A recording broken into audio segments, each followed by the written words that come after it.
at you, hacker.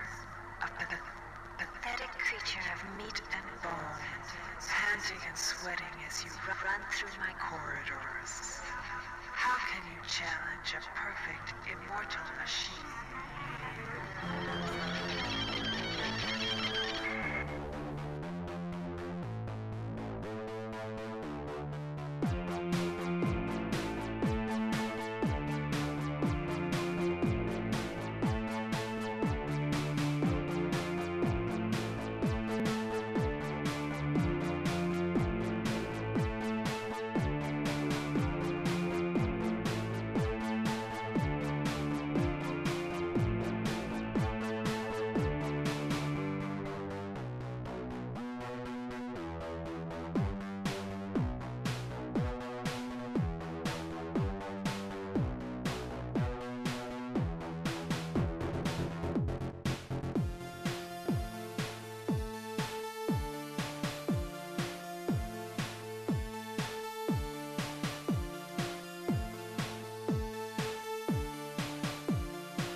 Look at you, hacker. A pathetic creature of meat and bone, panting and sweating as you run through my corridors. How can you challenge a perfect, immortal machine?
Hello, good evening and welcome.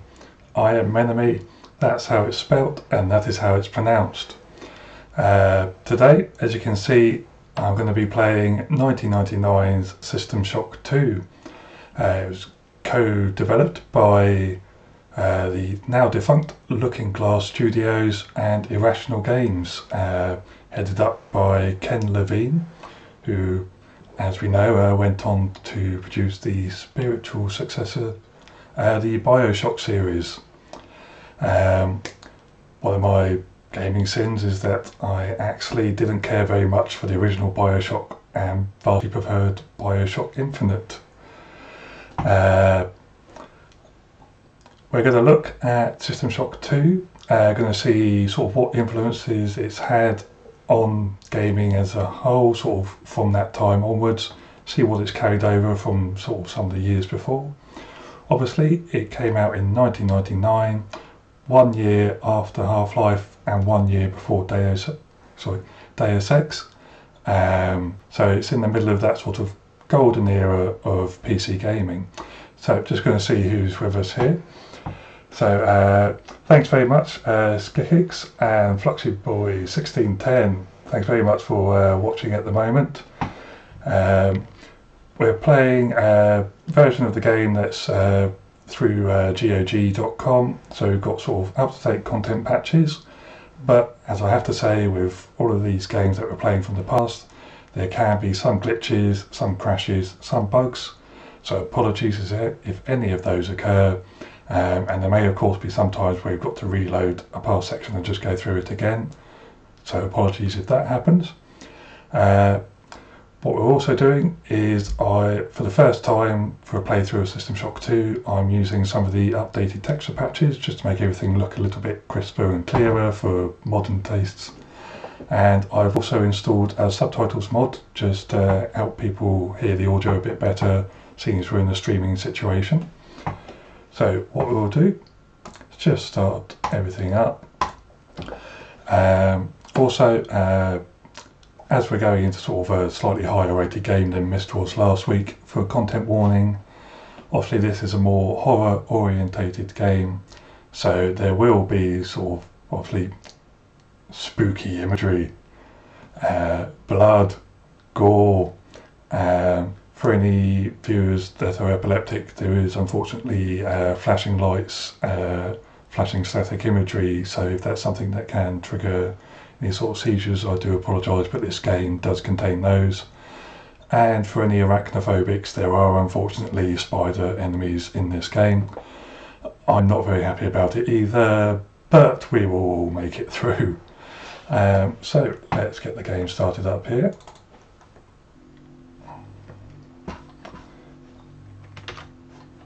Let's get the screen actually switched over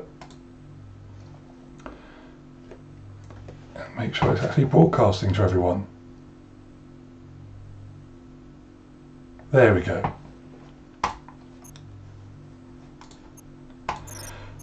Right, so because of the fact that I'm streaming whilst playing, we are going to stick this on easy mode and we'll enjoy the opening cutscene with probably a 640 by 480 FMV and some banging late 90s drum and bass. So let's go. Look at you, hacker. A pathetic creature of meat and bone, panting and sweating as you run through my corridors. How can you challenge a perfect, immortal machine?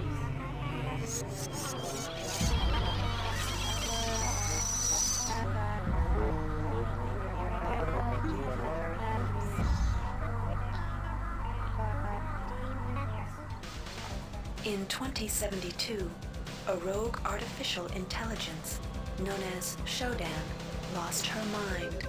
In her limitless imagination, Shodan saw herself as a goddess, destined to inherit the earth. That image was snuffed out by the hacker who created her.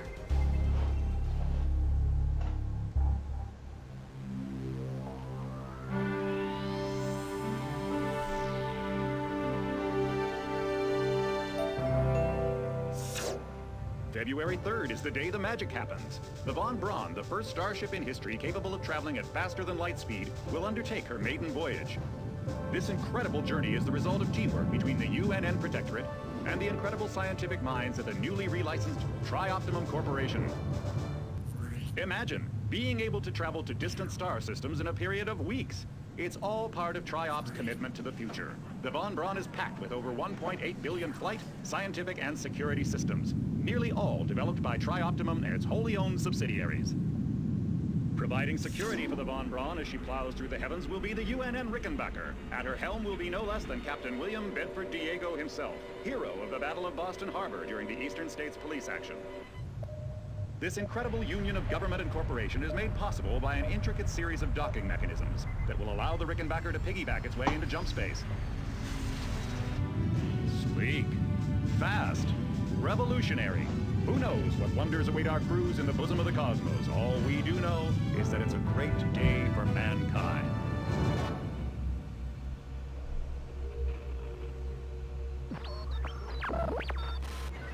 This is Dr. Marie Delacroix of the UNN Von Braun. We've been hijacked by an unknown force. Ship security has been compromised. Do not allow the ship... Repeat, do not allow the ship to leave under any circumstances. I don't know... Dark Vale, thank you very much for subscribing.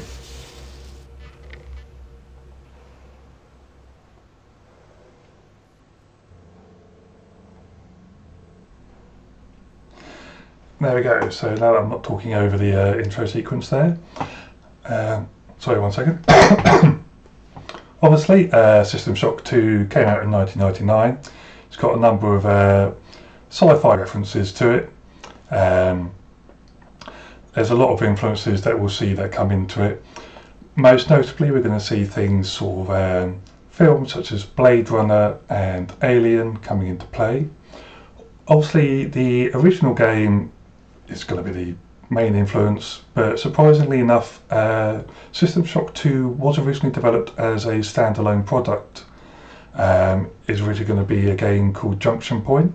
It was only when Electronic Arts was brought on as a publisher that they stated that they wanted it to become a sequel to the original System Shock, which they held publishing rights to, and thus the System Shock universe as such was added on, sort of retrofitted to it, with Shodan added as the antagonist. And thank you very much for following Fluxy Boy 1610. So sort of the majority of this game was created in sort of a 18-month period, and then another year was added on once EA came on as publisher, and that was made to alter things, iron out bugs, and add in the extra story points that were needed to turn this into a System Shock game. So it's interesting to see, sort of try and work out how much of this was already here and see how much of this was the game as it stood. It was originally intended to be something of a story in the means of a sort of Heart of Darkness, or sort of, as you know, most people would know the film Apocalypse Now. So we'll get started with the game itself. First thing we see is to come in, tram system, very similar to what we would have seen in Welcome to the Ramsey Center UNN recruitment facility. Please watch your step when leaving the train. The grav shafts at the end of the hall will take you to the street level training and recruitment center. Please proceed to the grav shafts. There we go. So I enter into sort of something of a rather, what we would term as a natural environment. Again, this was something that was still fairly new to games at the time. Obviously, 1 year before we had Half-Life with the rather infamous rail car sequence with Gordon Freeman arriving at work, sort of around 10-15 minutes of you doing nothing, which was quite revolutionary at a time when it was still sort of very much a point of games dropping you in at the initial point and doing not very much at all in terms of setting up story, apart from, if you were lucky, a brief introduction. Otherwise you'd read a paragraph of story in the manual, and then you'd be dumped in and left to shoot things or stealth your way around. We see we've got NPC characters that we'll never interact with, going about doing nothing but their everyday work. A phone box, there's little incidental details that at the end of the day didn't have to be in here. overturned bin, but just helped to sort of, to the best of the sort of technical ability of the Step time, into the grav shafts to proceed to the street level recruitment. to the best sort of technical ability of the time, provide something of a level of sort of world building. And so I've been ignoring the comments all this time, so just have a quick look, see what people have been saying. And yep, that's you. That's the boy, Fluxy Boy.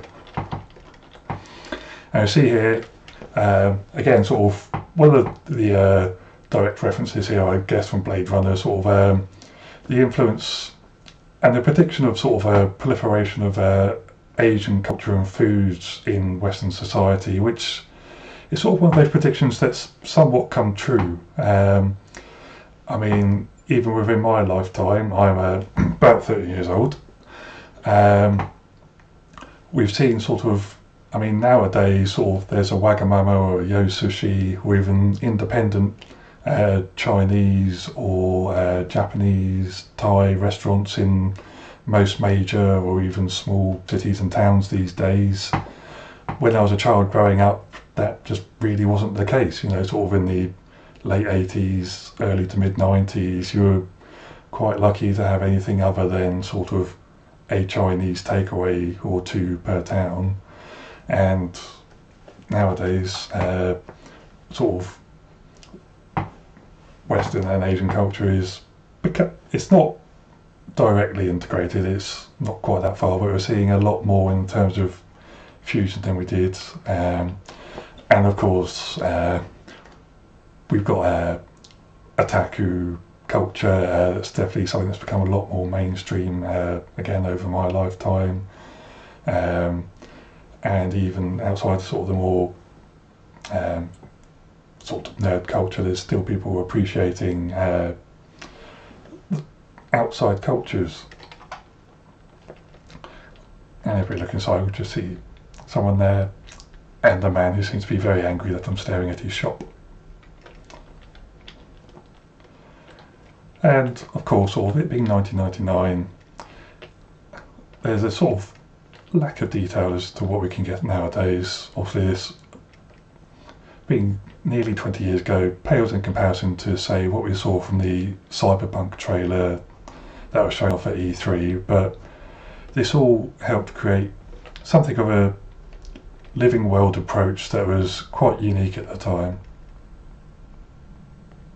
Before you choose your career, you'll want to learn some basic abilities. First, you should go into the Basic Training Center. When you're done with basic training, proceed to the Advanced Training area. So just go through some of the basics here. To pick up some basic skills you'll need to get by in the service, enter this CyberLink booth. Inside, you'll learn the basic skills you'll need to get started. And so we enter this game's sort of representation of virtual reality, which is a bit more of a sort of, I guess, 80s themed version of virtual reality. Welcome, trainee. While you're in our virtual training courses, we provide you with a simulated cyber interface. This training interface is identical to an actual military-grade cyber interface. Now, let's try it out. Move the mouse. See how it changes where you look? That means you're in shoot mode. Hit the tab key. This puts you in use mode, where you can use your mouse to interact with items in the world. Open your primary MFD, or multifunction display, by clicking on the MFD button near the bottom of the screen. This display shows your strengths in various areas. When you're ready to continue, press the tab key to go back to shoot mode. Try changing between modes until you get the hang of it. Follow the red path along the ground to the next training station. Unfortunately, sort of some aspects of this training area do break the immersion quite a bit, though. So as you see there, it directly refers to sort of using tab on the keyboard to access inventory. The fact that you're using a mouse, it's sort of later games, not sort of from this series obviously, we're still waiting on the System Shock 3, but other games would integrate sort of tutorials a lot better than this. But even so, sort of this, again, Half-Life, having sort of a tutorial that was still part of the world that it was set in was still something of a novel approach. And again, sort of with this, the hazard course training area in Half-Life, Lara Croft's mansion in the original Tomb Raider, these all provided sort of something of a safe space, which was something that I know sort of from my own experience, sort of younger players could sort of play the game in somewhat of a safe space, as it were, and still enjoy some of the game without the stress of actually having to worry about actually dying or facing enemies or being scared. My younger sister, for example, when we first got Tomb Raider out from rental from a Blockbuster store when that was still a thing, she would do nothing but do the training level in Lara's mansion. She was absolutely happy with that.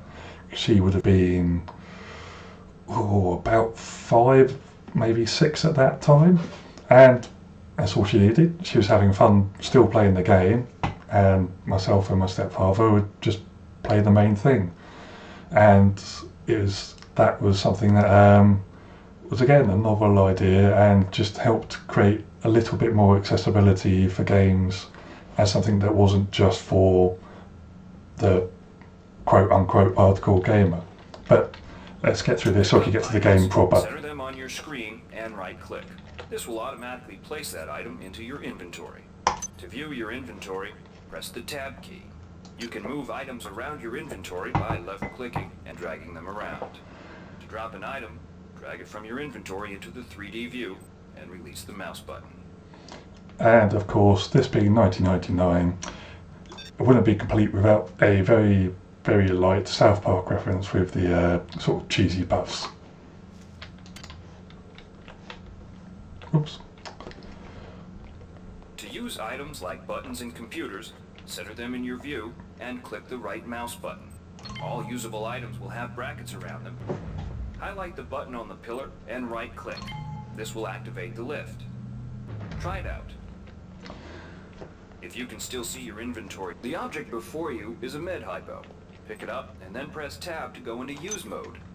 Right-clicking on the med hypo will use it and restore some needed hit points. Your hit points are displayed by a bar in the lower left corner of your screen. Many objects in your inventory can be used by right-clicking on them. Here as well, having a sort of a first-person game with an RPG-like inventory was something that was seldom seen at the time. Obviously this style of box infantry was sort of quite standard in your normal RPGs, so any number of sort of Dungeons and Dragons influenced games. In a more action style approach, obviously something like the original Diablo was out by this point, and Diablo 2, I'm trying to remember what year, I think that would come out in 2000, so that was just after this. But combining sort of the inventory, we have the stats system that we will get into later on. Of course, we have the infamous audio logs, which have become incredibly prevalent in video games from this point onwards. It all combined to create a experience that was quite unique in comparison to most other games that were around at this point in time. See the crate in front of you? To search it, center it on your screen and right-click. If you are in use mode, simply move the pointer to the crate and right-click. To take an item from that container, simply left-click on it. This will automatically place that item in your inventory. To close the container window and return to shoot mode, press the Tab key.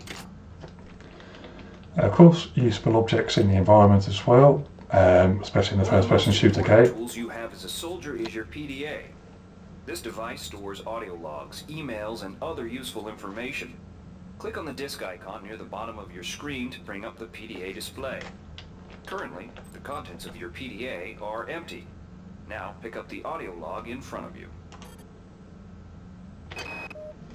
This message is coming from the audio log you just picked up. You can use your PDA at any time to play any audio log or email you've received. In the field, the PDA is also used for keeping track of your current mission objectives and obtaining help information. Right. as I mentioned, sort of the cyberspace in this is sort of a bit Now limited. it's time to learn about jumping and mantling.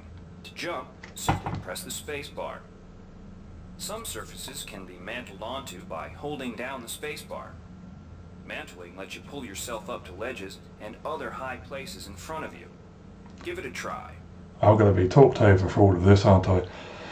Right, so the vision of cyberspace that we have here, as I say, very sort of 1980s influence with the sort of black expanse, coloured grid outlines.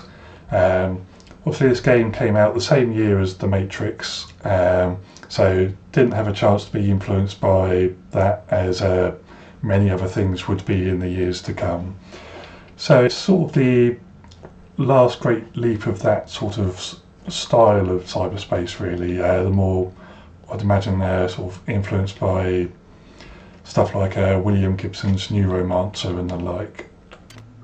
You've done well. Remember, if you're unclear on any aspect of what you've just learned, you can repeat the training as often as you wish. If you've completed basic training, you're ready for the advanced lessons provided here. Advanced training will familiarize you with the 3 key areas of military service: weapons training, technical training, and psionics training. Approach the Cyberlink booth of your choice to train in that area. When you finish training in the 3 areas, proceed directly to the recruitment center to choose and start your military career. Now, I'm not going to go through all 3 of these because we don't really have all day. Weapons is shooting, psionics is the equivalent of magic, but we will go through the technical training just to show you how that affects things. We'll teach you the basics of some technical skills you'll need in the Navy. Welcome. You'll notice when you're in the Cyberlink booth, we'll provide you with a temporary cyber interface and the skills you need to accomplish the training tasks. But they'll only last so long as you're in the booth. Effectively, in System Shock 2's version of the future, with spacefaring taking over the need to sort of travel the seas, the Navy has adapted to effectively being the engineering branch of the military, so it's more in regards to sort of hacking, maintenance and research. So we'll look at what's available here because that's what we'll be focusing on in our playthrough. The object in front of you is a container of nanites. Nanites are consumed whenever you perform technical tasks, such as hacking or repairing. When you pick up the container of nanites, they do not go in your general inventory, but are instead displayed in use mode on the bottom left of your screen. Walk over to the keypad by the door and try out hacking. Use the keypad by right-clicking on it. To the right of the number pad, you'll see an orange tab labeled Hack. Left-click on the tab. Text will appear indicating the difficulty of the hack and any bonuses that apply. Click on the Start button to begin hacking. You'll see a grid of nodes. Clicking on a node will either turn it bright or dark. To successfully hack, you must connect 3 bright nodes in a straight line. Beware the ice nodes with the red outlines. If one of these turns dark, you fail the hack, and you might break the item you're working on or worse. You can restart your hack attempt at any time by hitting the reset button, though you'll have to pay the nanite cost again. So, Fluxy Boy. Yep, Neuromancer is a great book. I read it for the first time back in high school when I was about 14, 15. I can't even remember how I first knew that the book existed. Maybe have just been one of those cases of I saw it on the shelf, saw that the particular edition that I found had just this amazing sort of cyberpunk blue and glossy silver cover, and I thought, that's a book I need to read, and I did, and it just blew me away at the time. And it was sort of just about the time that The Matrix had come out, and yeah, absolutely the right age, right time to be reading it. And I know I've got a copy of it over on my bookshelf there somewhere, and I think I need to give it another read. It's been a couple of years. So, just going to go through the hacking system here. Obviously, Bioshock had a hacking system as well, but differed from this. Bioshock's hacking system was sort of influenced by an old arcade game called Plum Crazy. and was sort of a timed system where you had the fluid travelling through the pipes that you had to manage. In this case, it's a Connect 3 system where you've got a percentage chance of whether or not a row of 3 will ever actually appear in this diagram we're going to see here. So you've got 2 interconnecting squares and we have to try and get a row of 3 to appear. The challenge comes from there sometimes being blocks that we can't ever use on here, and obviously can't use those. Can't use that one. Well, that one works. Access compromised. Security access compromised. But whilst we're hacking, our attention's diverted onto that, and the world around us is always working. So whilst we're not stressed out at the actual hacking having a time limit, we've always got to be aware that any enemy could be sneaking up on us from behind whilst we're focused on trying to get a door open or a crate open or trying to get a surveillance camera sorted. Right.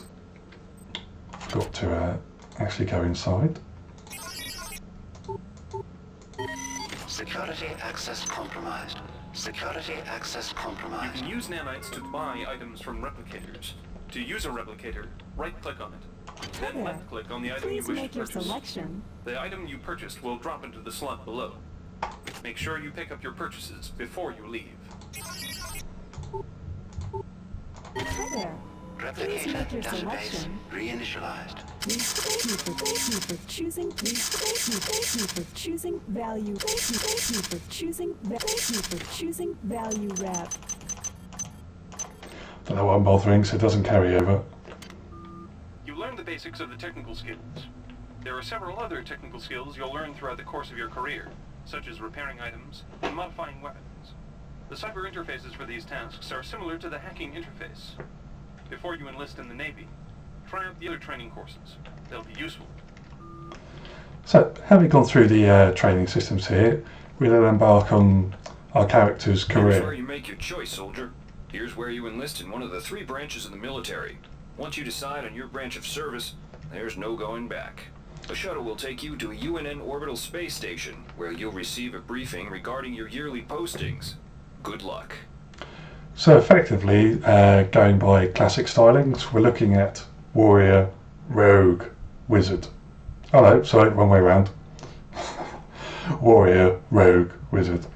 So psionics in this game, effectively magic. It's a playthrough that can be done, but it is quite difficult, and we won't be going into on here. I've done a psionics playthrough in the past, and it's definitely not something you want to be doing whilst you've got your attention diverted talking to people. Marines, it's sort of again one that you want to be. It's there for if you're happy to do sort of a run and gun playthrough. Navy, I think, provides sort of the most interesting one, where you're focused primarily on sort of hacking, repairing, maintenance, and research. So we'll go with that.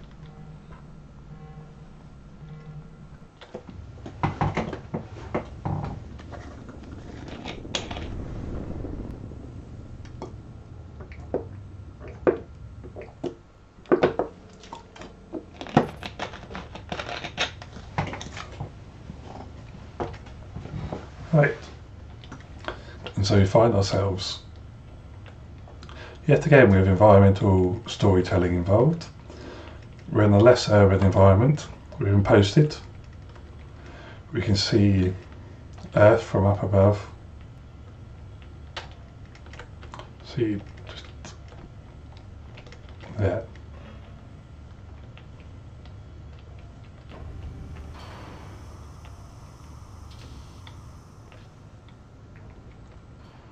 Welcome aboard the space station Chesapeake Bay, sailor.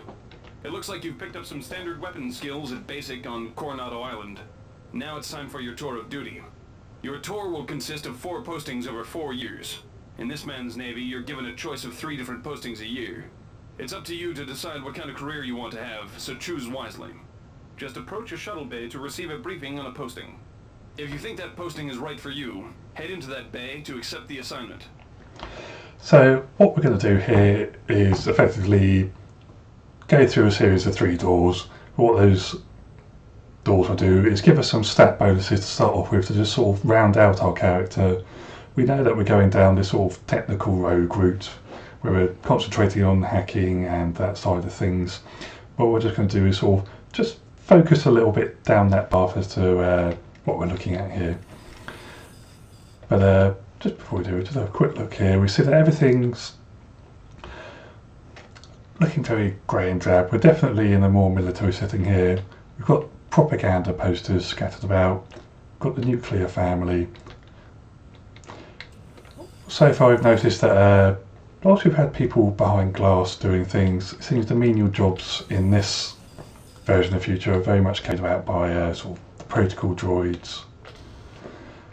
Sort of almost Star Wars like in that instance. Don't think there's anything we can get to behind there now. So you've got people, real people carrying out sort of the more command ops style of things that require more complicated thoughts. But anything that requires a bit of a hand wave, we can get a droid to sort that out. So we'll see what we get here.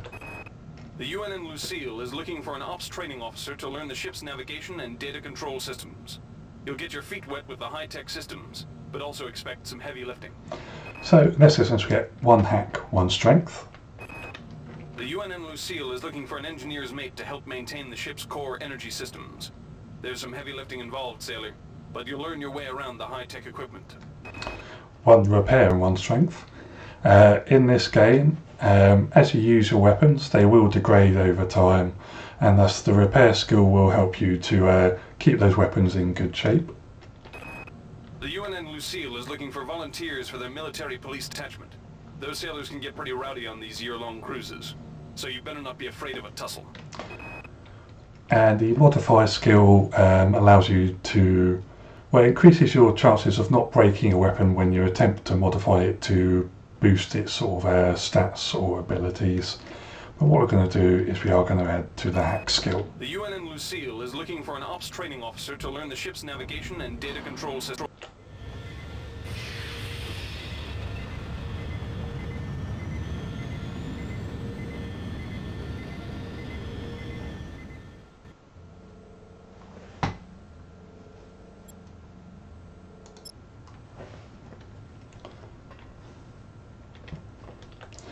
And again, we're dropped off military grey, and at least we don't have to run through the entire base again. So we'll see what the other options we get are. The UNN Carfax is undertaking a mission to examine a newly discovered Class B comet approaching the outer solar system.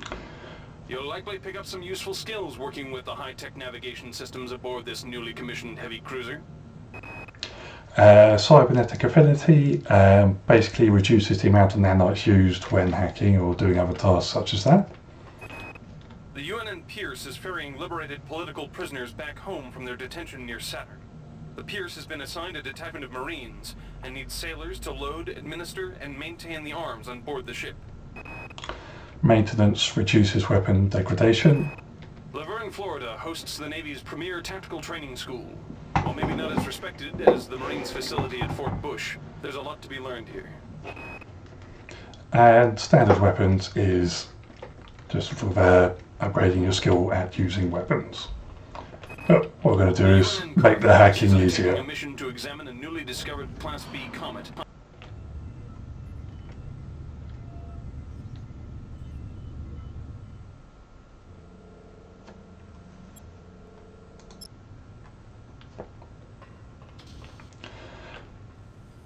And I'm sure those who were here for my miss stream last week will be glad that I'm not reading out all of the incidental text this time round.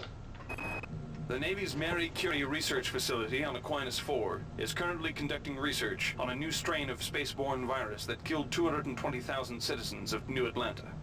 To lift the quarantine, we must determine how the virus pierced the city's micronanite shielding. In this game, you'll obtain, sometimes when you kill an enemy, you'll obtain body parts from them, which can be researched.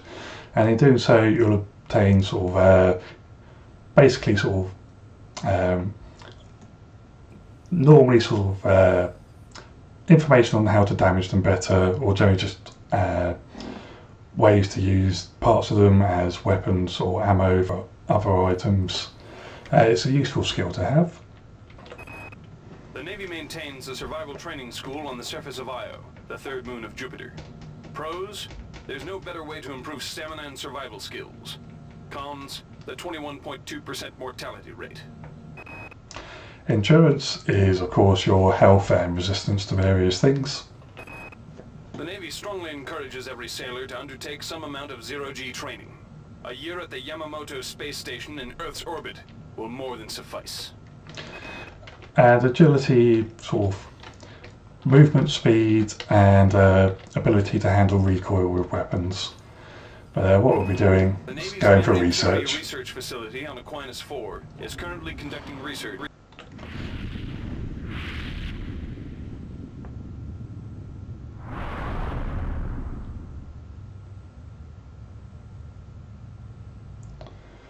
So we are starting off sort of very much with a sort of systems focused academic character, because I know that we can put points into the weapons focused stuff later on, because we won't need the guns quite as much at the beginning of the game.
Reinitializing memory strings. Restoring patient memory. Restoring memory. Restoring memory. Oh no, amnesia!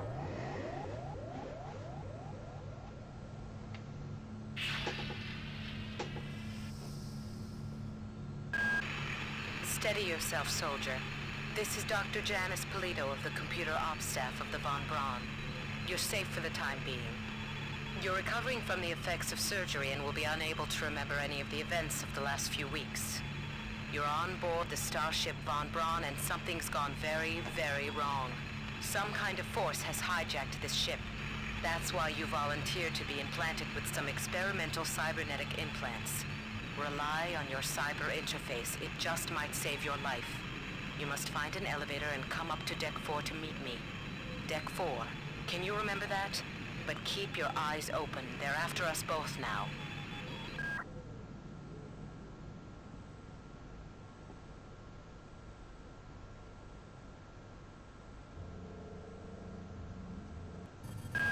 Watch out. I'm getting strange readings from that radar dish outside the window. It's become unstable due to... Move! Take cover!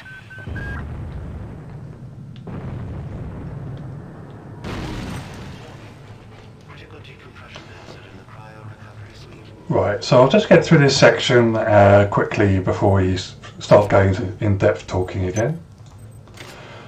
Just to get past all the alarms and blaring bits.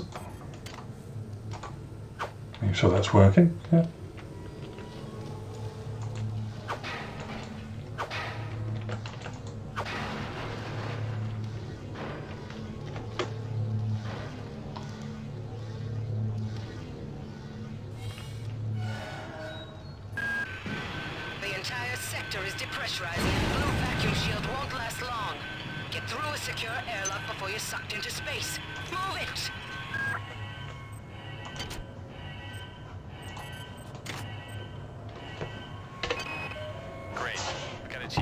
this code's out of cryo-A again. Like I've got nothing better to do. I think Grassy just likes to make work for me. I'll set the new code to 45100. That should be easy enough to remember.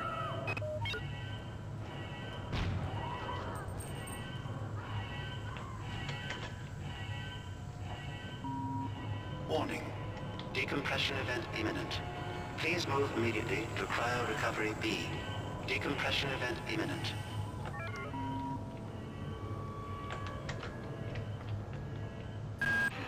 This power cell is dead. There should be a recharger nearby.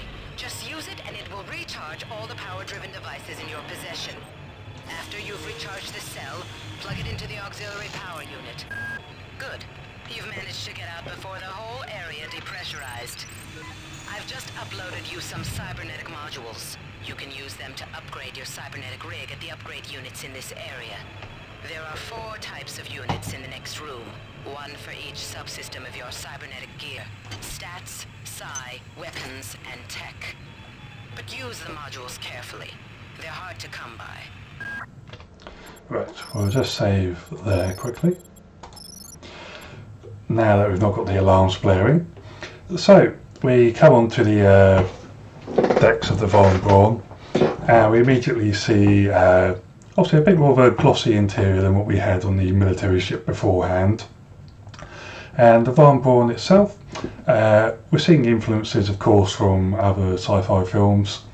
I think the most immediate that we're getting a sense from, especially with everything going a little bit wrong, and it being the first ship to penetrate the lightspeed barrier, is a classic horror movie Event Horizon, starring Sam Neill. Again, that was a ship designed to break the lightspeed barrier, which did so and had everything go horribly wrong. If you've not seen it, I do recommend checking it out. I believe it's up on Netflix in at the very least the UK, if not the US. Otherwise it's very cheap to grab on DVD these days. For those of you that have played the original System Shock as well, the difference in environments, Citadel Station in the original game had a bit more sort of a workmanlike, gritty and grimy interior feel to it. It was very much a place of it was a place of work essentially. It was somewhere that sort of technical work was being done. The Von Braun is primarily a passenger ship as well as a sort of medical and science research vessel, which happens to have a military ship that's attached to it. And that's sort of the difference in stylings is apparent if you've managed to play the 2 games, which at the time wasn't something that was actually sort of all that likely, unfortunately. The original System Shock didn't sell that well. System Shock 2 also was unfortunately an underperformer, which is why we never saw System Shock 3. Number 3 is currently in development. We've not seen too much yet, but we do know that Warren Spector, designer on the original game, is being brought in as a consultant on that. And it took a whole number of years for System Shock 2 to become available for re-release. I believe it was around 2012, 2013 that it actually became available for download again on a number of storefronts. So let's go and explore this. And yep, Fluxy Boy confirms that Event Horizon at the very least is one of the best fucking movies ever, with Sam Neill. And if I have to recommend a Twitter feed, it would be Sam Neill's.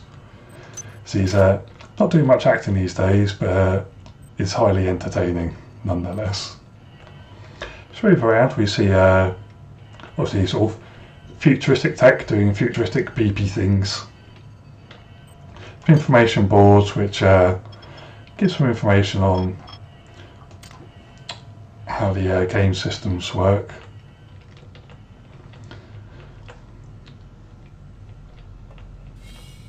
This works here, and we see our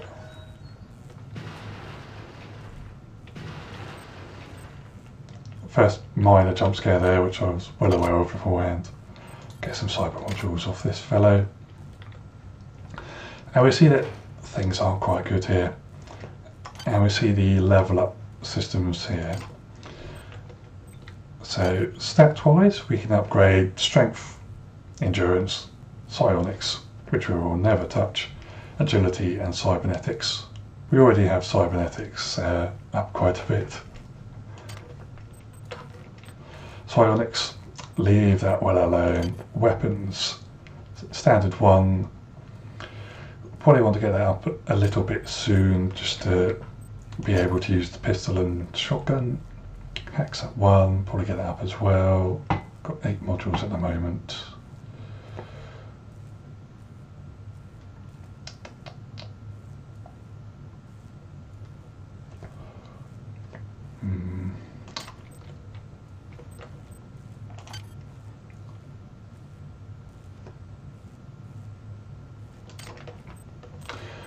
Now you get to see me spend 5 minutes making some decisions.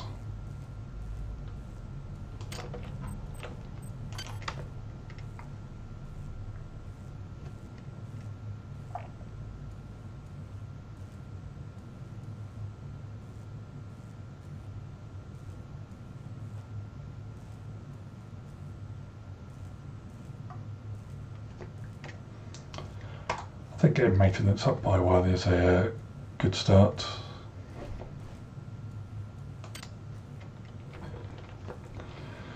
Right, so now we are here and we get to go exploring. I've got to remember how the quick save works. There we go. So we're left to effectively explore at our own whims. Obviously some areas will be gated off to begin with, but it's up to us to explore. Hey Doc, a security bot showed up with orders from you to place this grunt into the recovery freezer. I'm no cyber doc, but I know a plant job when I see one.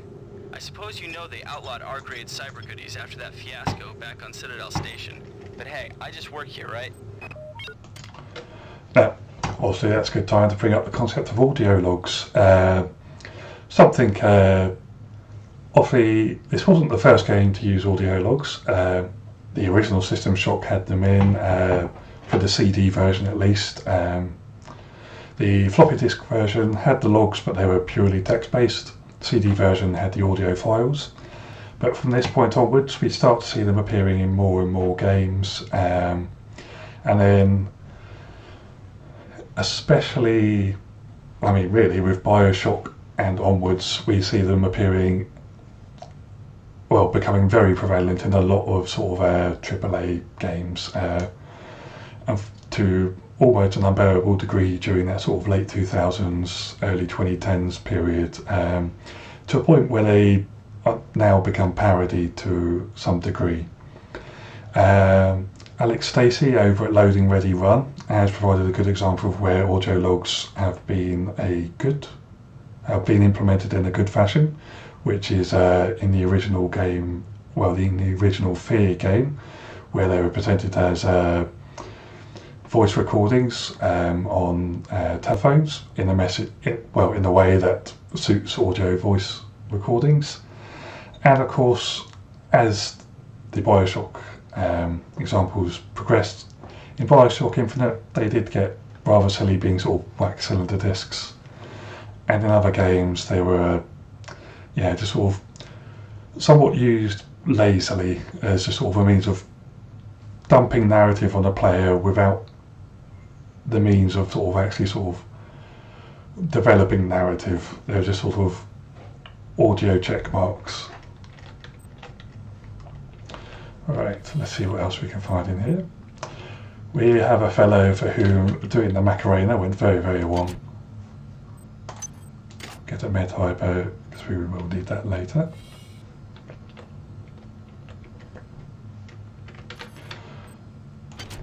Right, let's do our first hack attempt. So, we've got a chance. As you can see, sometimes doesn't work out. that one's not going to work. Unfortunately, we can't do it round corners, I think. And it definitely won't work there.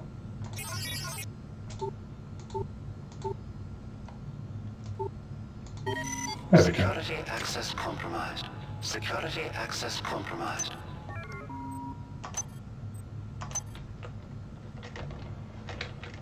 Anything on the top shelf? No. Anything on the floor?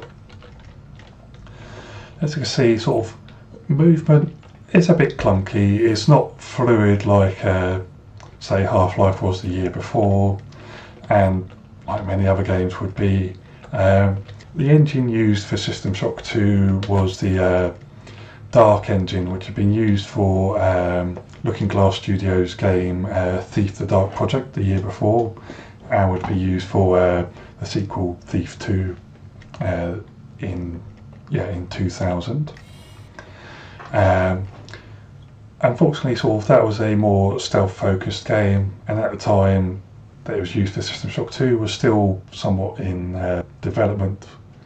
And so it branched out a bit for both games, so it was refined for stealth for Thief and moved into the RPG direction for System Shock 2. Unfortunately, this means that, as you can see, it's a bit clunky in terms of moving around. Melee combat using the wrench is in that sort of, it's primed for, it thinks it's using a sword. When we get into melee combat with other enemies later on, it still thinks they're using a sword and shield, so some of the hit detection is a bit off. You'll see this especially with the monkeys, but we'll get to that when we get to that.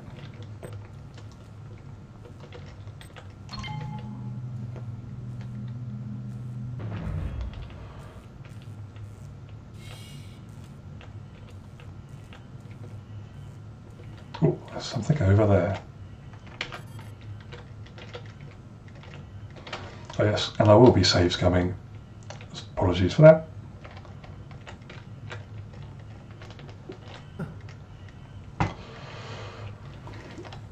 My jumping is not going to make that at the moment. So saves going isn't even worth it for that. I can live without a couple of health.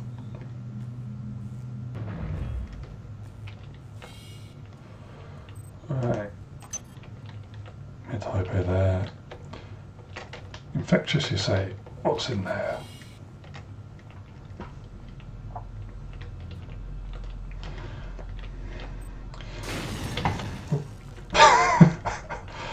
I've only played this game through 20 times, and yet still it'll catch me off guard. Okay, so I've got an access card. Some more nanites. And, oh yes, what we picked up here, we've got an implant that we can pop into here if we want. Implants in this, implants use some charge when they're active in your implant slot. I don't tend to use the implants that much on my playthroughs, just due to the fact that just due to the drain that they have, and it can be a bit finicky to use them. But we'll see how we go in this run. As you can see, we've already gone down the point, despite the fact I'm not really doing very much with it. Can somebody let me out? I can't find my car. Please, let me out of here. Welcome back, Fluxy Boy. You just missed my first jump scare in the game. Got a Psyamp here. I'm not going to pick it up because that's going to be a waste of inventory space.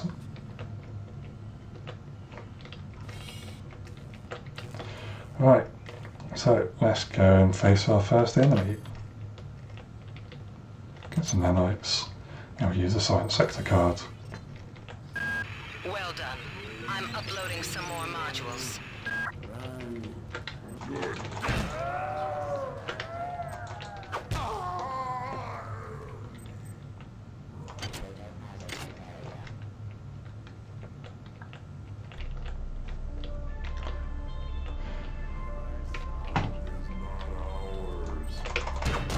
Damn it.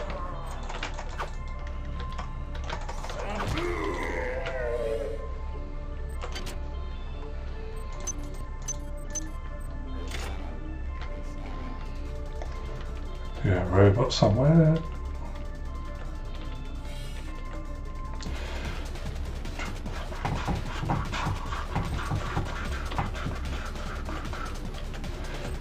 That late 90s trance music coming in. I need a higher hack skill for that. So we reach the security control station, which we should be able to hack.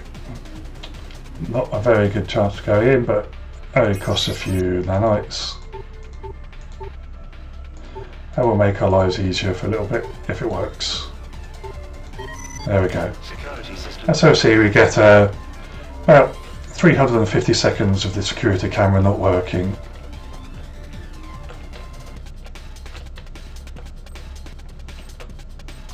That insipid computer Xerxes has shut down the elevator as well. You can transfer power at the engine core on Deck 1, which will get the elevator up and running again. But you can't use the elevator to get down there. Wait. There's some kind of maintenance access right on this hallway. You can use it to reach Deck 1. However, it's locked, and Xerxes is hiding the passcode from me. Dr. Watts should have the code. He's probably in the crew subsection. Grassi has the key to get in there, but he's in the medical subsection, probably near the biopsy lab. Now get to the medical subsection and find Grassi. Right, so we're just going to show you the researching here. So we can leave that running in the background.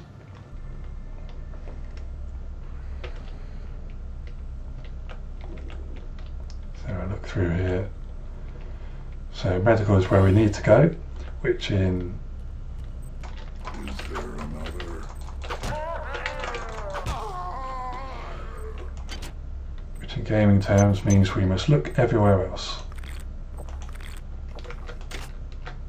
And we use a med hypo.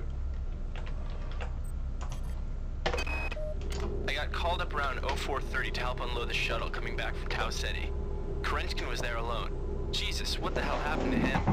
He'd lost most of his hair, and you could see these lumps on the side of his neck. And that smell. I told him he should go see Dr. Watts, but he told me to mind my own business. Well, la-di-da. And so we get... On most decks you'll find a quantum bio-reconstruction device. Xerxes shut them all down, but I've discreetly put them back online. You'll need to interface with each machine locally to provide a quantum entanglement sample. Once you do that, the device will be able to rebuild your body essentially from scratch. It's not pleasant, but it's preferable to slow decomposition. So this is something that carries over to the Bioshock games. The regenerating pods. Basically, if I do get downed by an enemy, it will cost me 10 of my nanites here, and it just gives me essentially an extra life. But we see here a bit more of the environmental storytelling to what's going on. Everything's gone a bit to pot. I see that one crew member has just not been able to take it more, hung himself. Nothing to have here.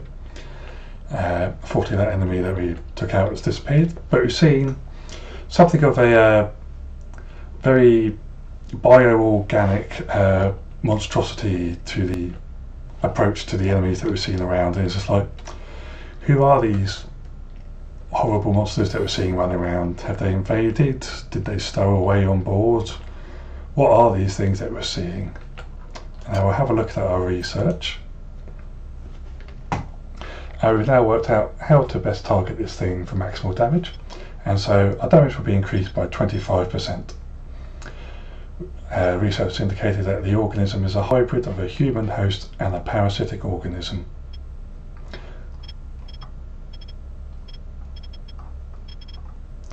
Let's see if we can read all the way through this research. It just gives you a bit of background information on what's there. Just quick look at chat here. And yes, the music, the old school trance of Ibiza 97. It's definitely that era there. The era of Big Meat. Fatboy Slim, Utah Saints, Basement Jacks. All the classics.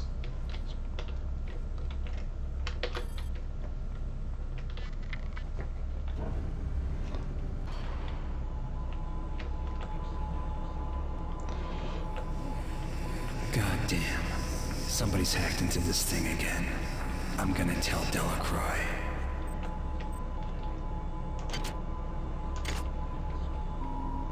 This is Xerxes.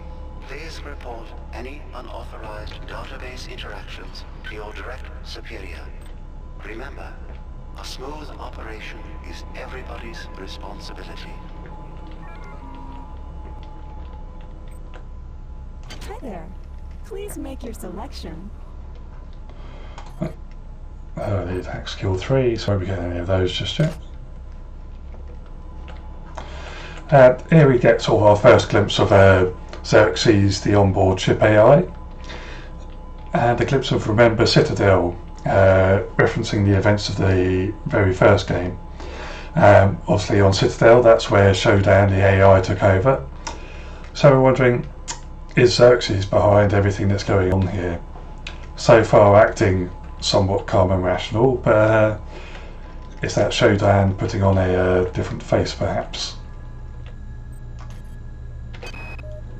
I've been unable to get in touch with Delacroix. This place is falling apart. Members of my team keep disappearing. The leaks in the venting shaft shorted out the primary access channel, and that means we'll all be on auxiliary power until we can get it back up. That means all the lifts are out. Marie, where the hell are you?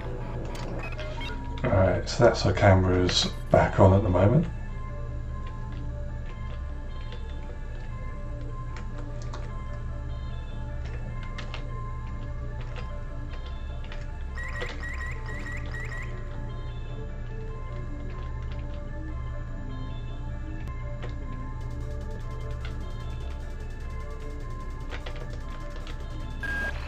Xerxes has control of the ship's security system.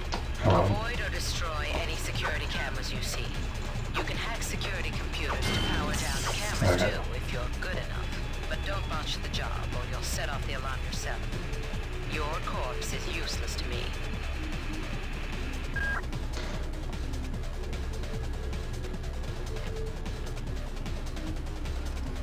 Oh shit. Just in case you didn't see, that was a turret up there.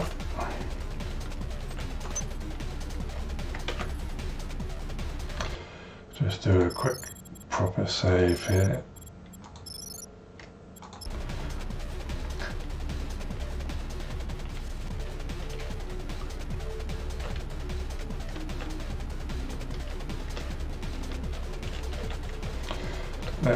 Can we do a bit of janky jumping to get over here?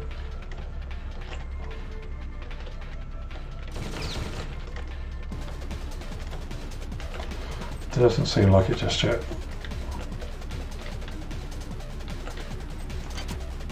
There, right. So I might come back to this bit just a little bit later on.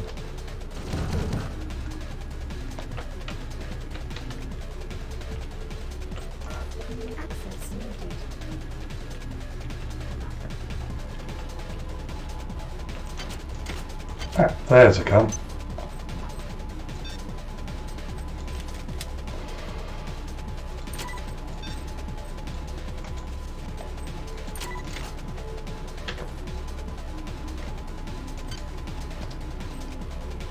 Oh, they're shotgun slugs. Okay.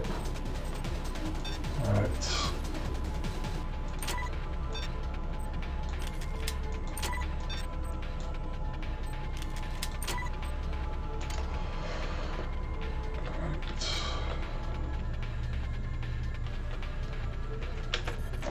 Let's see how well this goes.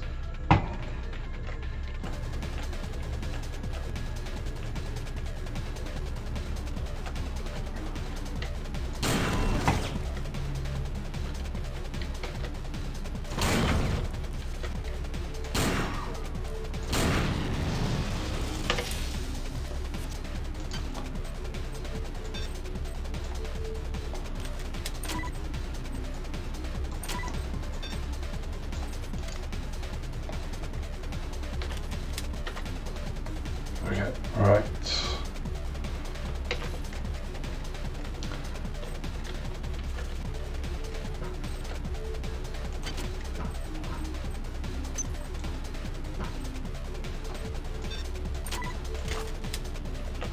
Okay.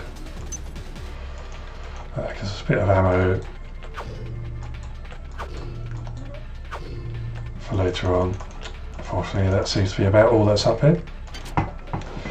So yeah, later on we'll get to sort of some points where we'll be in a position where we can actually hack the turrets to help out, to take out enemies, make areas a bit safer for us. Also, as our hack skill improves, we'll also be able to make the cameras go offline for a lot longer than we did before. But I think we've explored all of the area that we're not supposed to go down yet, so let's head for the med area. Quick save. As you'll see, we are stagger saving because it's an old game where things can go horribly wrong. Actually,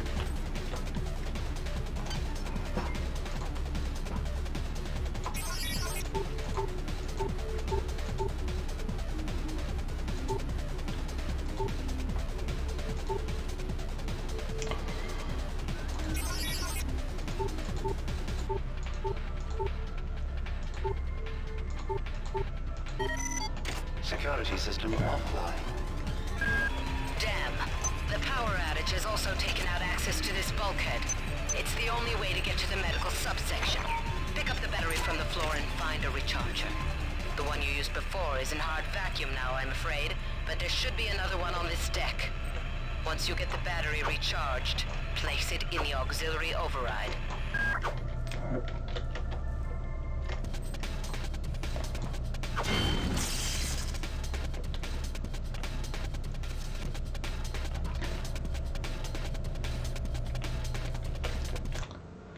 What I'm just going to do is, I'm afraid I am just going to turn the music down a tiny little bit.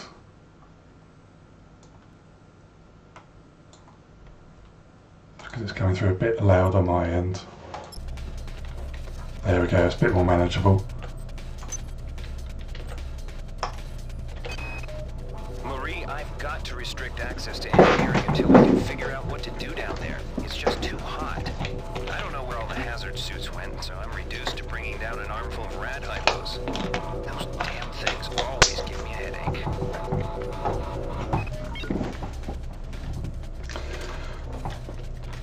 Right. Let's see what else we've got around here.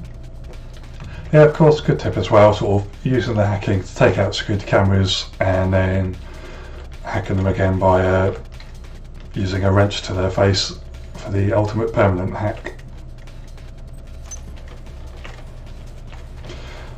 Madly, of course, is something that was just being added to some games at the time. And it was just sort of an advancement in what was being used in games.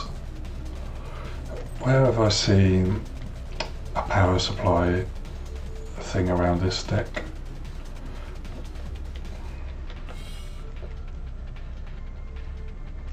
I cannot put it on full volume, I can't hear what anyone else is saying.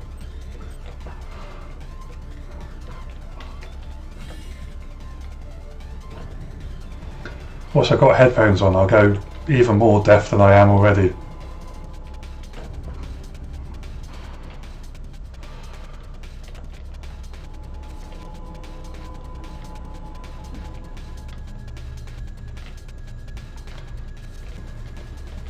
We don't have the keycard there, no.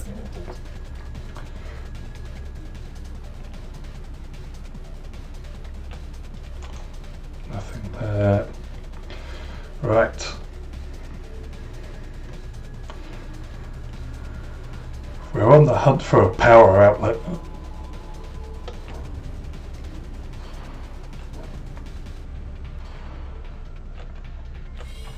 Now, we've not been here. Each deck has a chemical storeroom where you can find the resources you need to research the artifacts you'll find around the ship. Don't try to carry around all the chemicals at once. It's impractical and unnecessary. Your research software will tell you what chemicals it needs and when. So what we have here is a chemical storeroom. We'll find a few of these dotted throughout the ship, all used with the research option that we have for various things that we'll find, and all of them labelled with actual elements that you'll find on the periodic table, which was something that I found to be sort of quite neat when I first played this game. More ammo. Power drained. Oh, of course I had the chip in, didn't I? Oh well. That just tells us what's in here. Gun, can we unload the ammo and drop the gun? And another thing as well, persistent objects in the game world was another thing being introduced at the time.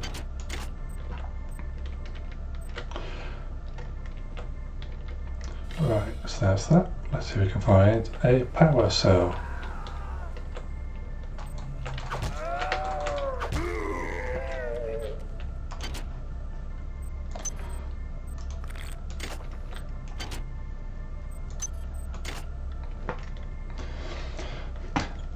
And yep, sounds good through these AKG Y50 headphones. Found in all good audio retail outlets, probably in all bad retail outlets, and online.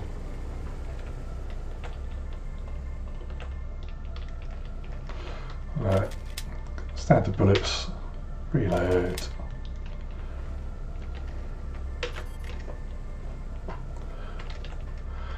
Right. Unfortunately, in 1999, and still in the year 2018 as we stand, video games have not yet mastered ladders. Maybe they never will.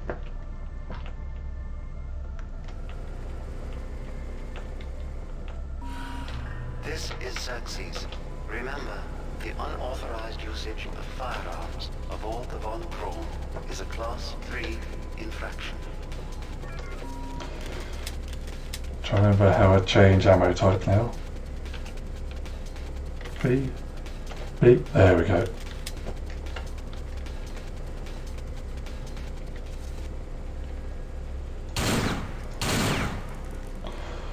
Whoops, I did that a bit wrong. Where did I last save?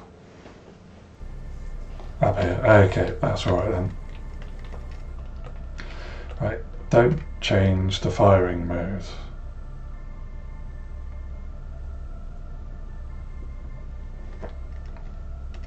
One second, I'm just going to double check what my controls are. It's been a while.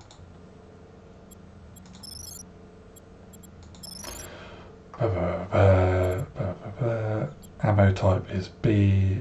Right. That's fine. Just check there's not anything else I'm missing.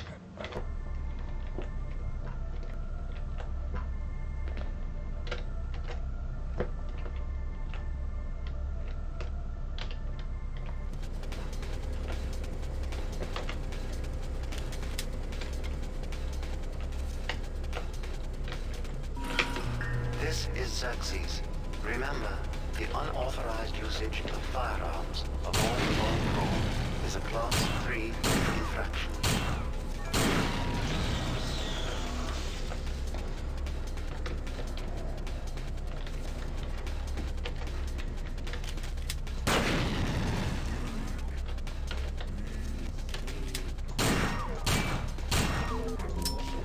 Security system offline.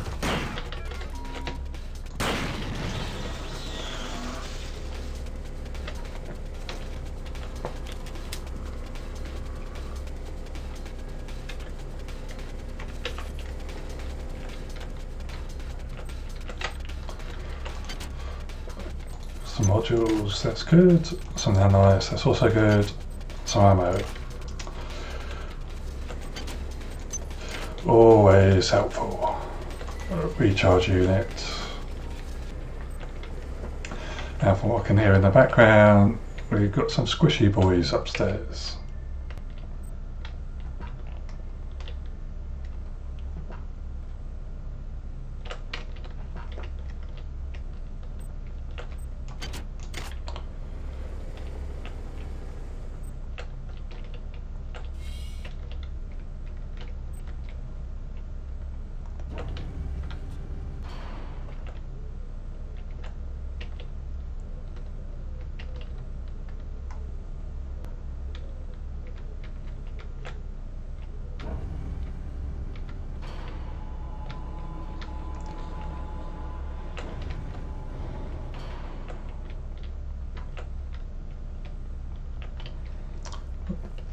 Can't see the squishy boys, so it's fine.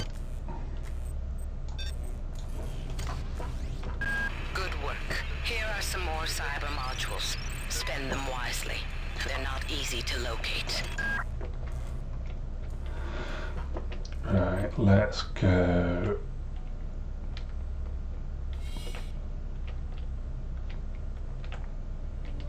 Back here and just level up quickly.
Right, as we're about to go through a loading area, what we'll do is we'll just take a quick 5-minute break as we've gone well past the 1 hour mark, and then we'll come back and see what's through in the medical area.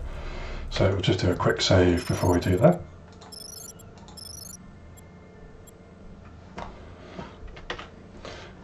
Right, let's make sure that works here, and we'll be back in a moment.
Okay, and we're back.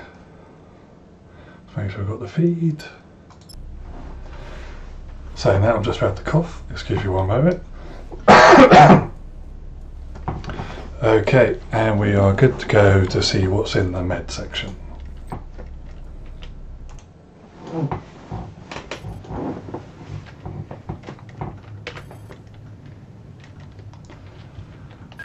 Good, you've managed to get into med. Now find Grassi and get the keycard to the cruise sector. He's the one who monitored your cryo sleep, so he might be interested in joining you, if he hasn't been butchered yet. Spoiler, he probably has.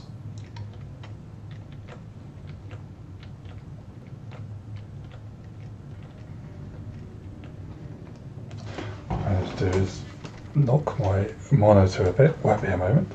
There we go. Just to see if there's any problems.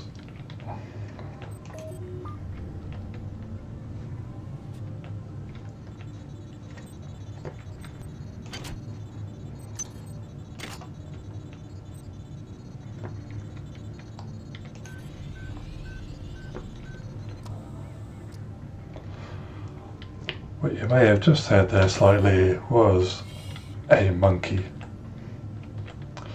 And these aren't just any like monkeys. Our-grade cyber rig has an experimental perception enhancement that can theoretically detect residual psychic emanations. These emanations traditionally come from the recently dead. Literature might call them ghosts. I call them self-hypnotic defects in the R-grade unit. Don't let it distract you from the job at hand. So what that explains away is sort of what we'll occasionally see is sort of flashbacks to what happened to the crew. There we go. There is our monkey. And the monkeys in this game have psionic powers. Because of course they do. What's that security station thing just back here? I can't remember.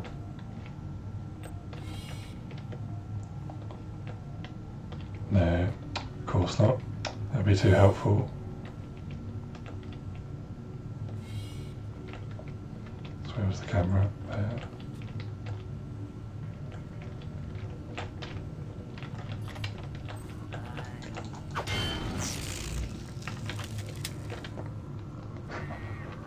It's what the monkey was...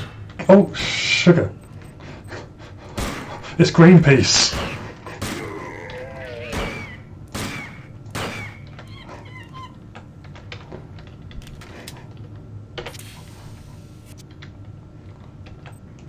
It's what the monkey was going to do to me, that's the problem.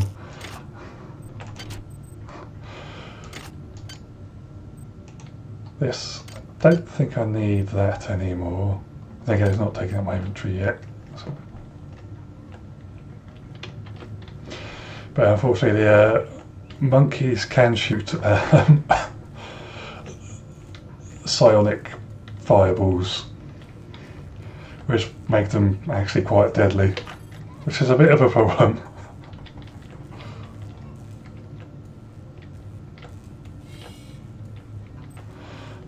And they are also incredibly difficult to engage in melee combat as well. Right, I need to change one of the controls in here as well. Next weapon. Just get rid of it, I don't care what.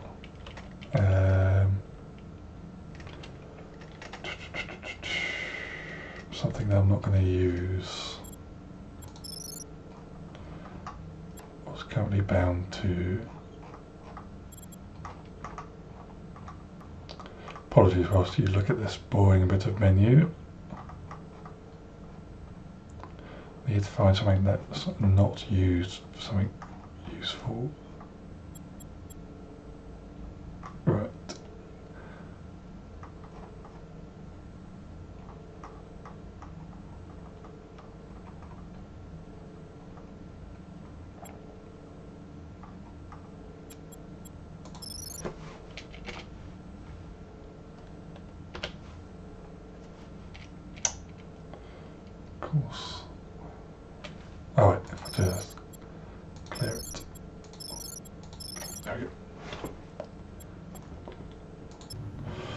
Fortunately, I'm using middle mouse button or scroll wheel for opening the inventory.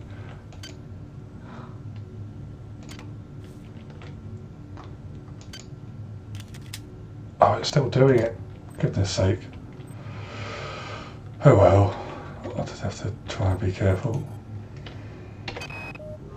Whose idea was it to bring 150 chimpanzees on board anyway? Yes, whose idea? What about the interests of hygiene?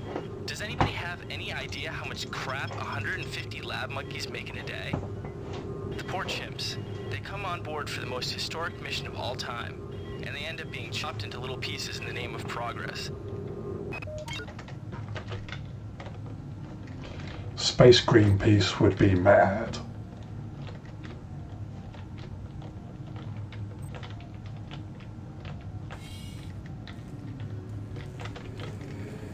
Where'd everybody go? Is this some kind of joke?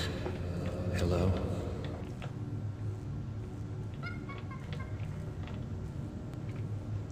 There's a monkey. There's another evil monkey.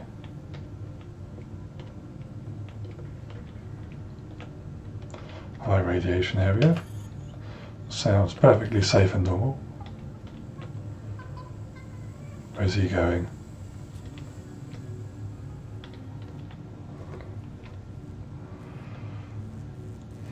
Is he being a cheeky little monkey?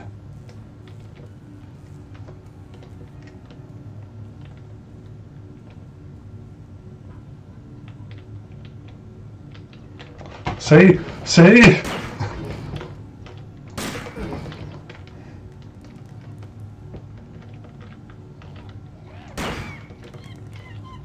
That's not a normal monkey.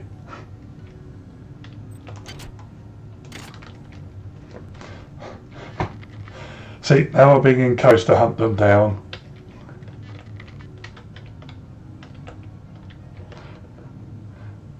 You all thought I was evil.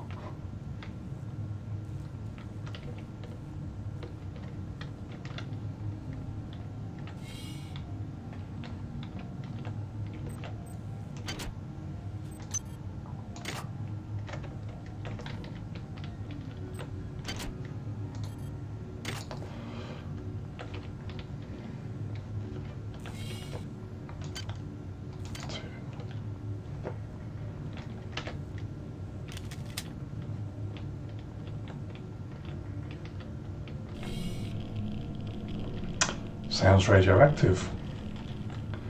Doesn't look like there's anything in there I'd need.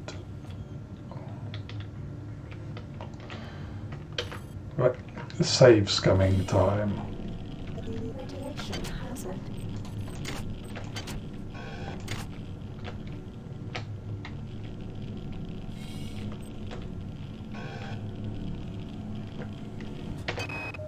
Since returning from the surface of Tau Ceti 5, the patient has experienced numerous novel phenomena, evidenced by inflammatory nodular growth and the presence of a large worm-like parasite.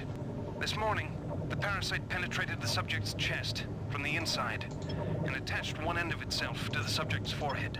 If I remove it, it could kill the kid. If I leave it... Final diagnosis beats the hell out of me. I'd love to refer this to Medorsky at CDC, but unfortunately he's 67 trillion miles away. So we start to get a bit of an idea there of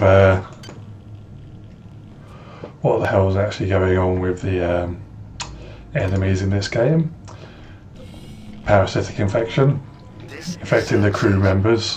Why do you persist in your loneliness? Oh, hello. Oh, you have a shotgun.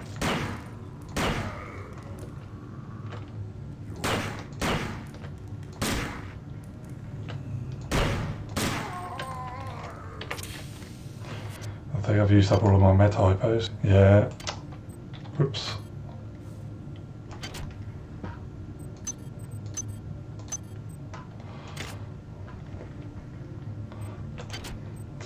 And so we start to realise what it is that's actually happened to the ship. It's not that it's been invaded, it's not that it's been stowed away with aliens on board. You mentioned the planet Tau Ceti 5.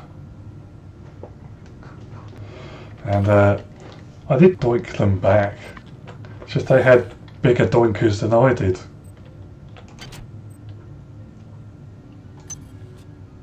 Got some light combat armour now, I'll get a bit less doinked.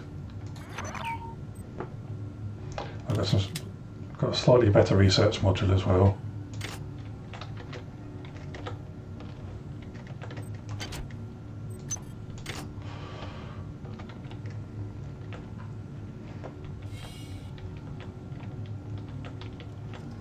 That's a turret.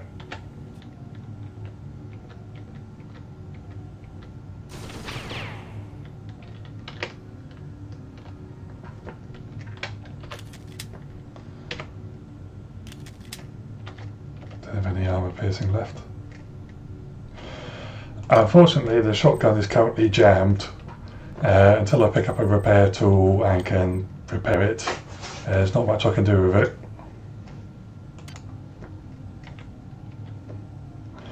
Which doesn't explain why they were able to use it, but hey. Right, I'm going to save scum this because I'm bound to muck this up a few times.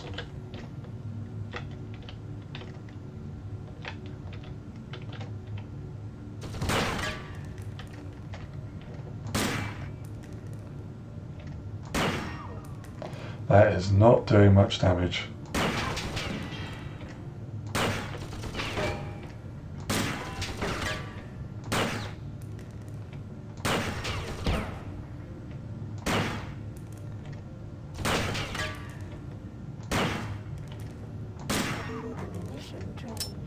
What do you mean trained? Oh, okay.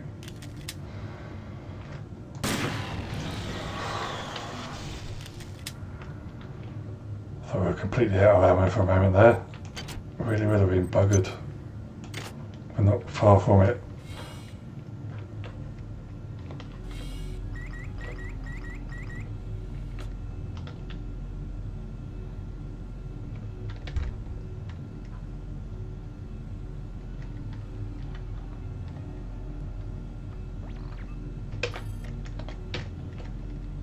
Since there, I think. Pop this up. I think I saw a security station up the way here.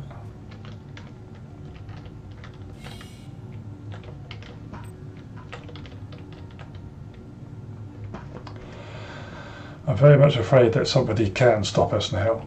There we go. 5%.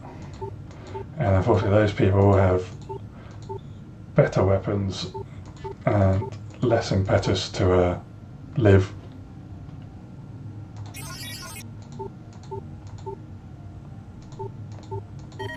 There we go. Security system offline. Right. Now we just need to go in and whack that security camera. I probably would have stopped the turret from working. Goodness sake, Alec. You idiot. What is a drop of rain compared to the storm? What is a thought compared to a mind? Our unity is full of wonder. Is full of wonder, which your tiny individualism cannot even conceive.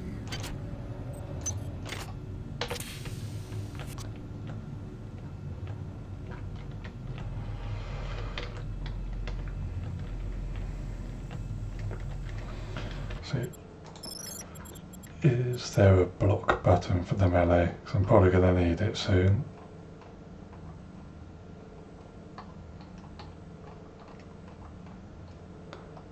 Nope. Right. See how things go.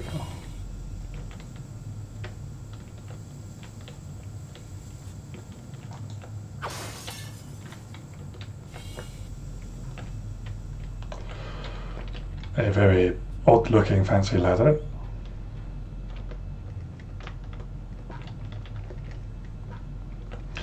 But as you heard there, we got some sort of telepathic message from something that, I mean, sort of in game we wouldn't have known what it was called. Thanks to the subtitles, we heard it called the Many. Obviously brings together the idea of some sort of hive mind type being. But we'll get more of that explained to us as we progress further into the game. Need to get that hack skill up, really. Should be able to do that as we progress further.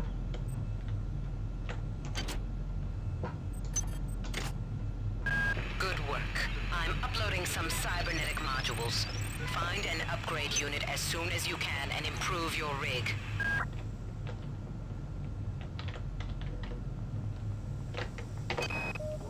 Patient Watson died at 0240 of non-specific causes. Despite zero respiratory and brain function, the body is still displaying autonomous motor function, as does the parasite. At 0847, the patient even spoke to one of the nurses. Autopsy is set for 1630, and then we'll see what makes this Lazarus tick. So of course, Lazarus is well known for being a legend of... so I'll start the sentence again. Lazarus is well known for having risen from the dead. For a more up-to-date usage of the term, Ra's al Ghul in the Batman mythos uses the Lazarus pit to continuously reanimate himself back to life after dying. Alright, so we had this here. Oh, there's a monkey. Therefore he must be destroyed. Alright.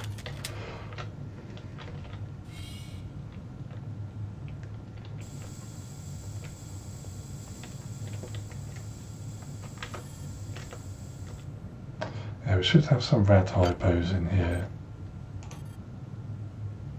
Oh, it's an After Effect thing. Is that cool? Power drained.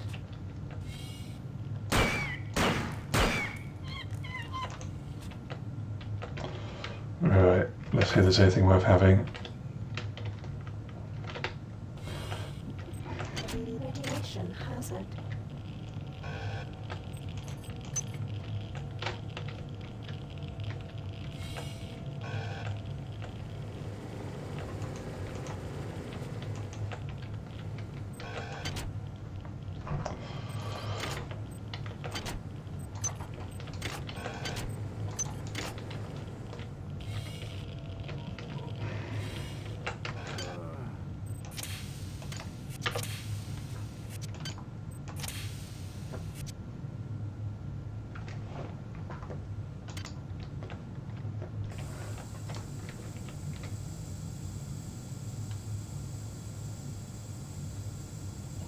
Decontamination. So of course, in regards to Lazarus, it seems that the whatever this parasitic organism is that they've picked up, it's going inside the host's body, coming out again, attaching to their head, and then killing them and making them get back up again. And that appears to be what we're fighting. Lovely.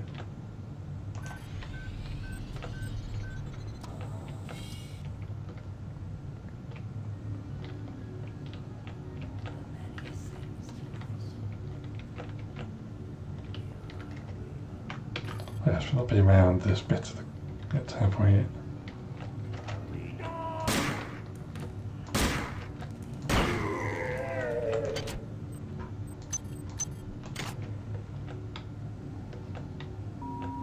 Intruder entering Medical Sector A. Intruder, the Many demands to know your intentions. Are you allied with her? Do you not know of her intentions, of her history? She once tried to destroy your species, and now you do her bidding. Intruder entering Medical Sector System online. So we get our first hint there that Xerxes is allied with this Many faction, we'll call it for now, and asks if we know that we're doing her bidding. It doesn't state exactly who, but I mean, given who we know is on the cover art and was all over the marketing for this game, it doesn't take too much of a guess to surmise who he's talking about. Angela, while it may appear that the lab monkeys are communicating with each other, I assure you it's quite impossible.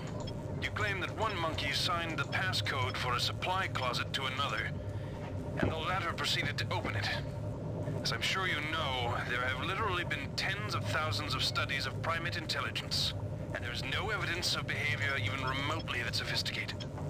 So either you've single-handedly trumped the entire field of animal behaviorists, or you're badly in need of a vacation. Why not both?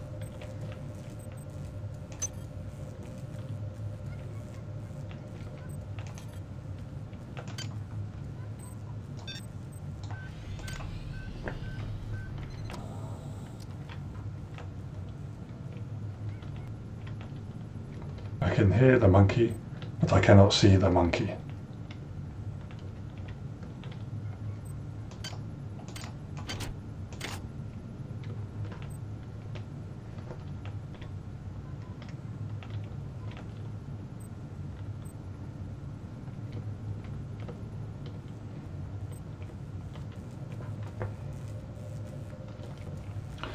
Evidently we are dealing with some sort of ninja monkey.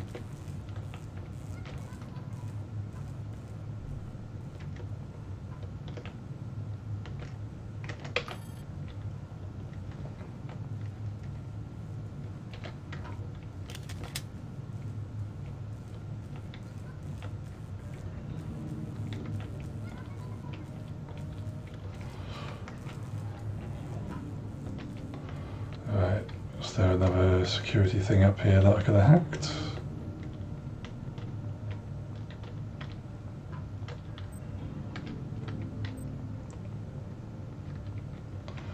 Or would it work under the same one that we had earlier?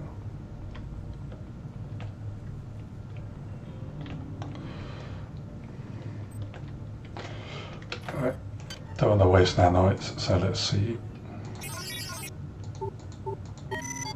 Security system offline.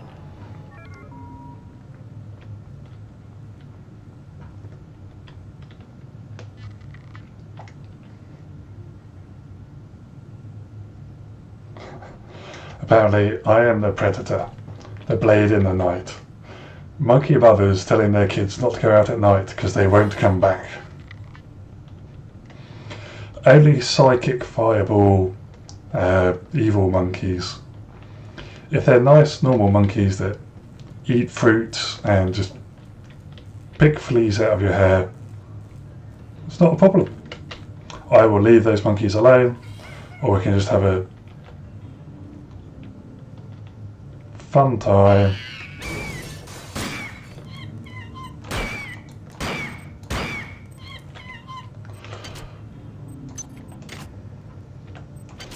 Those monkeys have nothing to worry about.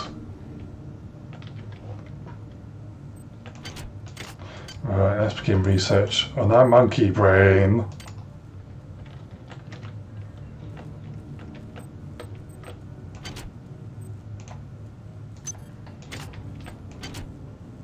Oh, good, couple of med hypos.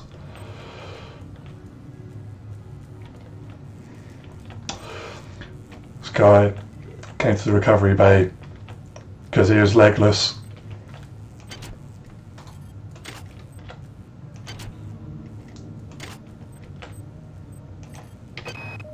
I can't raise anybody down in engineering.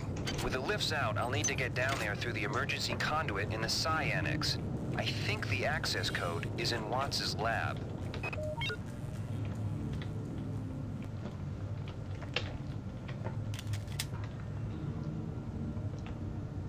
Right, still. Good. You've made it into the crew sector. Now find Dr. Watt's room. Right, I'm going to go back here and go to the upgrade thing first.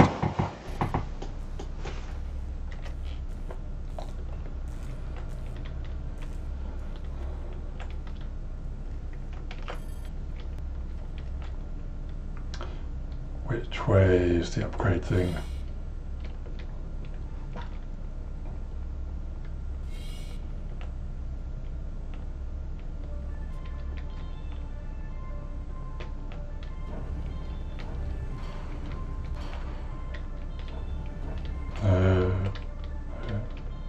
That way?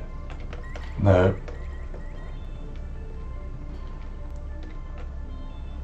That way.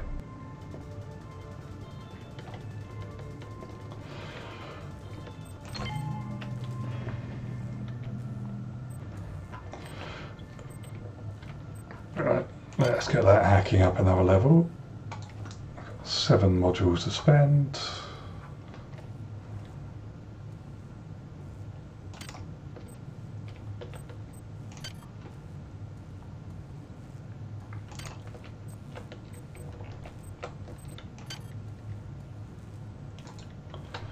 Up to 2, that should be enough to use the shotgun as and when I can repair it.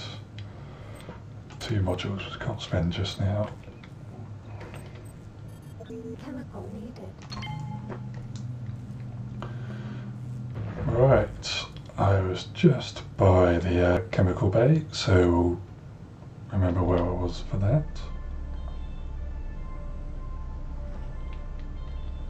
Yeah. I do remember, so I should be able to open this now.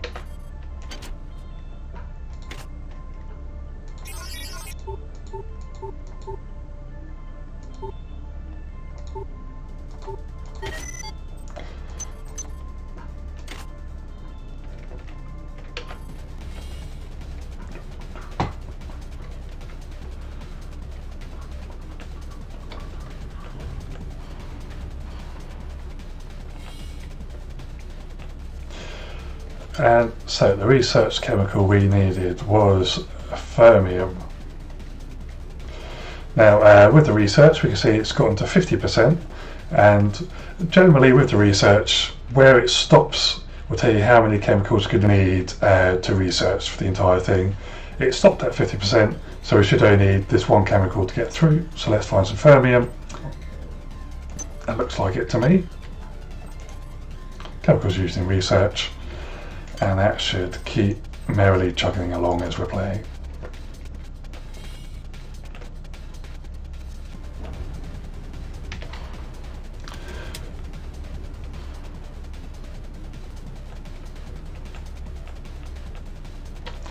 Now I've just got to remember where we're going.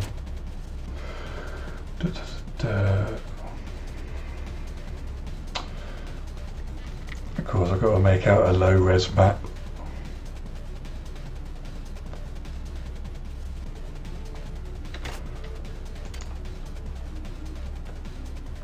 Back the way. So this way I'm facing. That way.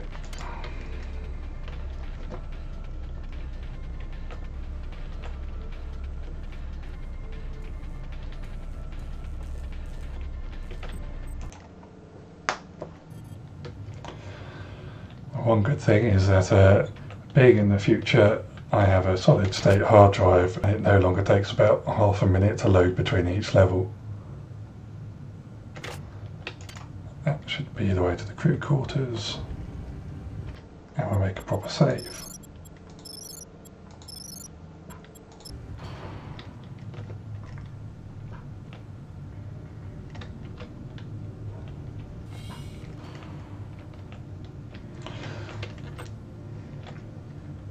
And one thing we'll see here is, I think it was a nice detail for the time, was just being able to cycle through these art pieces, just a view of sort of what things may be like in the future. We're able, well, I mean they are now, we have digital photo frames. There weren't such a thing back in 1999. So another smaller thing they got right. We have picked up a transmission from the surface of Tau Ceti 5. I've been in negotiation with Captain Diego of the Rickenbacker, and after some coercion, he's agreed to go planetside as a joint venture. Imagine, this historic mission might even become more historic. First contact. And who is there to get exclusive rights to all media, patents, and land grants? Trioptimum. Miri, I told you this would be worth it. Research complete. There we go. We now know how to do more damage to monkeys.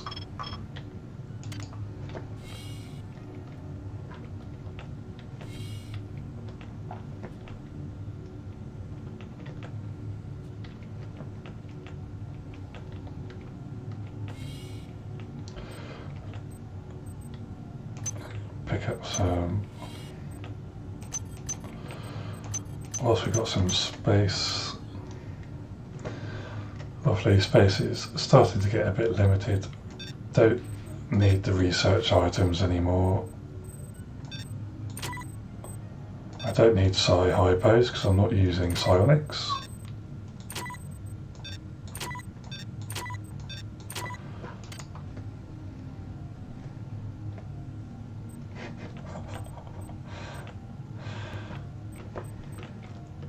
I don't know if we can start declaring a war on the monkeys just yet.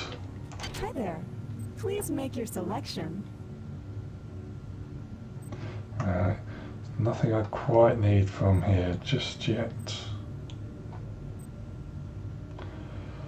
Shotgun slugs.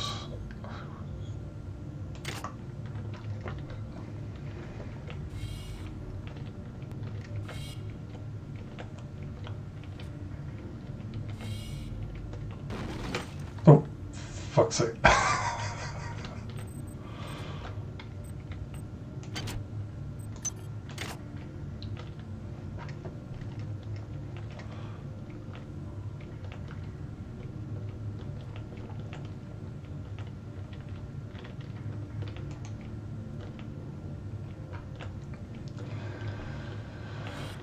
Just a word of warning, this will be one of the very few proper horror games we actually ever do on these streams, because I'm a massive coward. I tend to buy horror games and then never play them.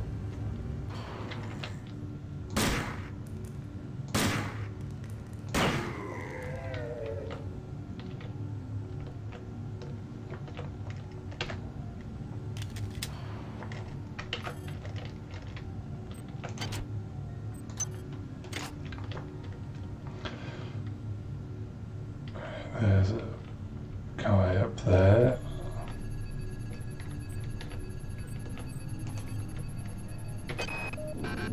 Security system. Goddamn Bronson and her stupid procedures. She's changed the code on the MedSci 2 sub-armory again. Now I've got to head back up to Deck 4 to find out what it is. Somebody's gonna frag her but good someday.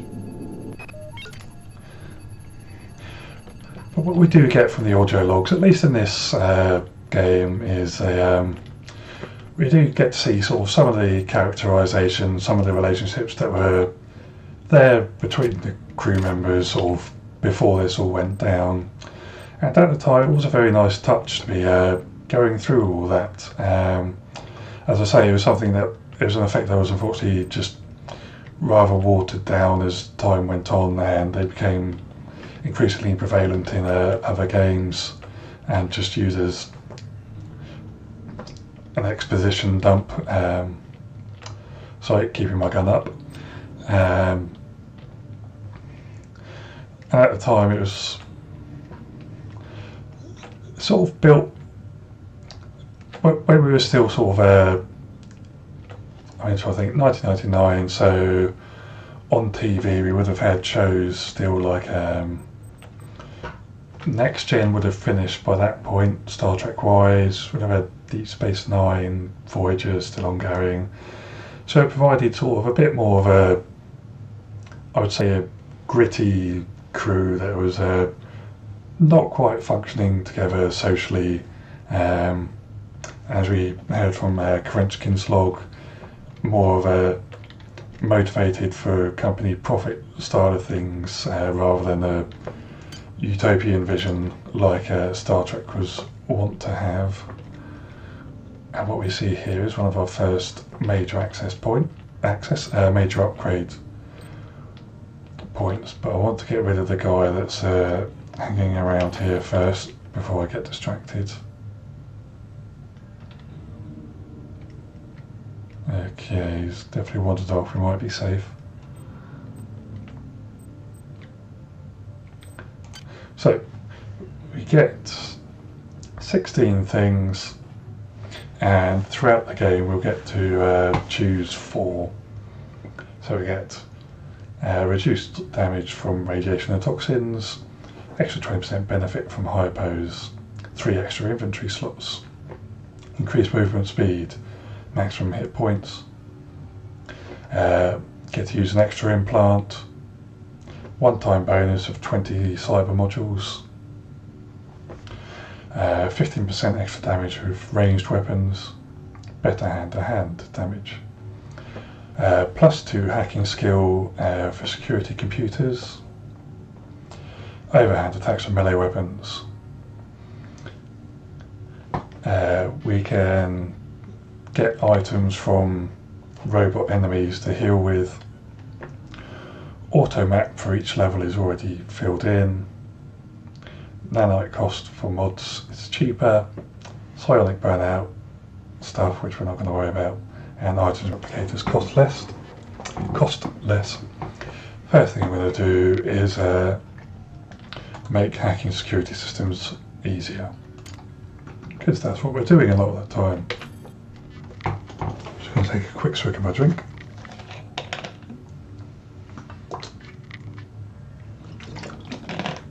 Yeah. Hello Nimril, you do indeed smell mods. It's actually the very first time I've played System Shock 2 with any mods applied or any of the fan patches. Every time I've played in the past has been sort of quote unquote the pure experience, but as I was playing it through here and on the stream, I thought I'd load up some of the texture mods and a bunch of the fan patches just to make things sort of a bit more of a streamlined experience and hopefully avoid sort of some of the glitches and bugs that could occur with the game. So hopefully that's not something that's a problem for yourself, but so far it's been smooth sailing.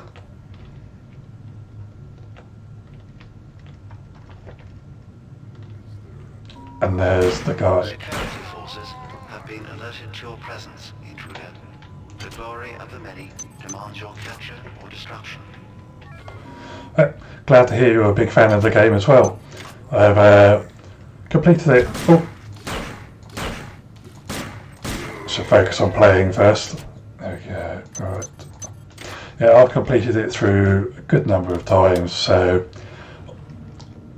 I've had the pure experience enough times that I feel it's okay for me to go through things being a bit different to how they would be normally, especially if I'm playing to an audience. I don't think that's something that people could complain about.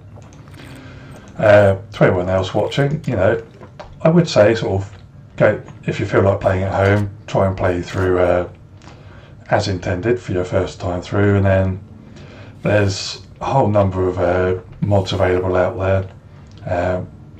Recommend going to www.systemshock.org. You can find links on the forums there to get the mod installation guides and a link to a number of the mods available. And yeah, I'm extremely looking forward to System Shock 3.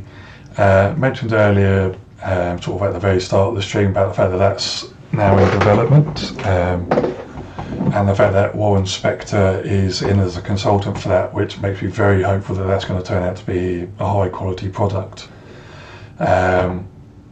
Obviously we've not heard very much on what's there, so basically I'm taking no news as good news, especially with, unfortunately, some of the problems that came up with. I'll just go to the menu here just so I don't get ambushed. Especially with some of the problems that came up with the development with the System Shock remake. Obviously development for that is now back on track, but unfortunately they had a bit of a feature creep problem come in, where they just sort of went beyond their original aims with the remake and had to scale things back in. Hopefully with System Shock 3 they've sort of had a focus, as far as I'm aware, sort of plans were in motion with a outline of where they wanted to develop things before they gained the rights, so they've had that there to work towards without having sort of the go-ahead. So it's something that's been not quite set in stone, but at least they've had a framework there to build with, and with Warren Spector on board, they've got someone there who can make sure that they're at least heading in the right direction.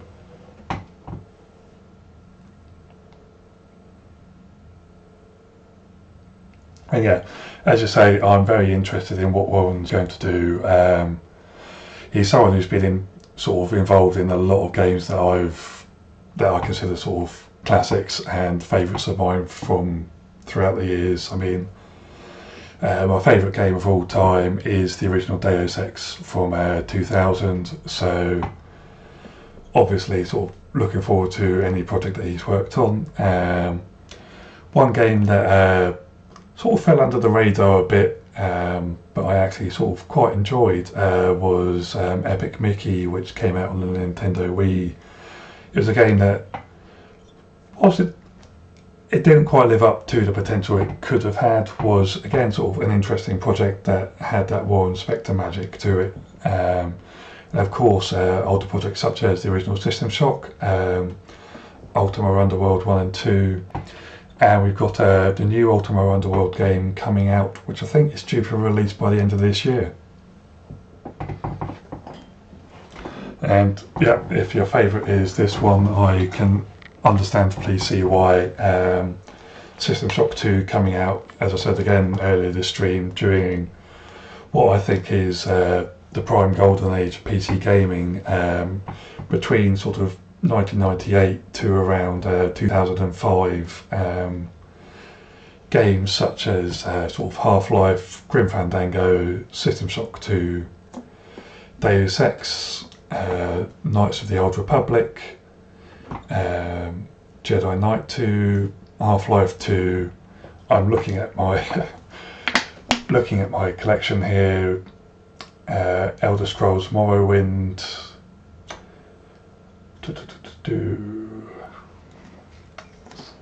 Sorry, I've got new glasses which aren't great at that sort of thing.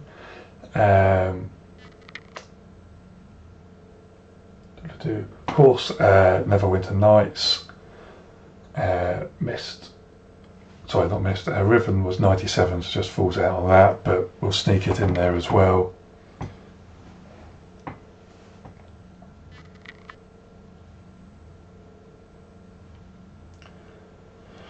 Yeah, I can agree that sort of games, well, I mean, taking Deus Ex as an example, Deus Ex Invisible War took that approach of convenience versus creativity, as you say. It was very much, the sequel was developed with the original Xbox as the primary platform, and unfortunately took a lot of directions that, I don't like to say dumbed down the approach, but it certainly simplified things to a degree that made it a lesser game than the original Deus Ex was. The story, it didn't take too much of a left turn, but it just wasn't quite up to it was still batshit insane conspiracy stuff, which is what I loved about the original Deus Ex.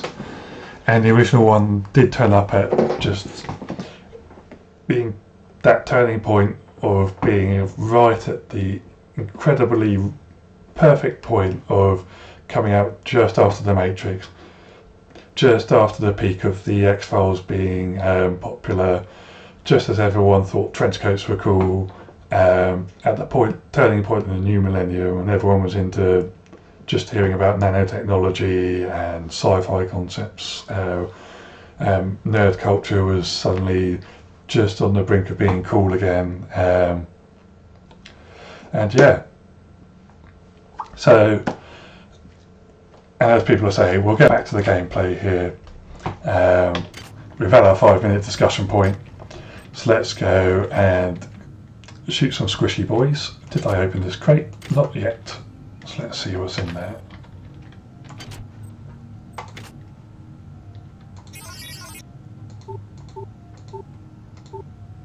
Well, I'll say what's in there.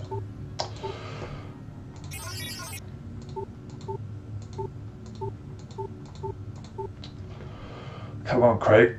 You're breaking my balls here. There we go. All that for an anti-rad hypo. Hardly seems worth it. That, I believe, is a Hurty force field. So we won't go through that just yet. Password required. Can we hack that yet?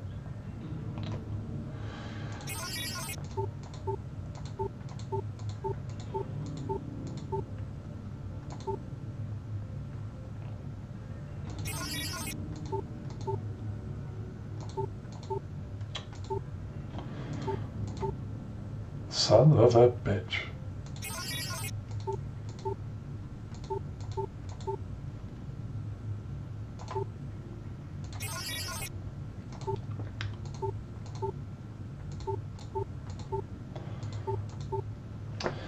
I'm not getting good luck with this, I'll tell you that.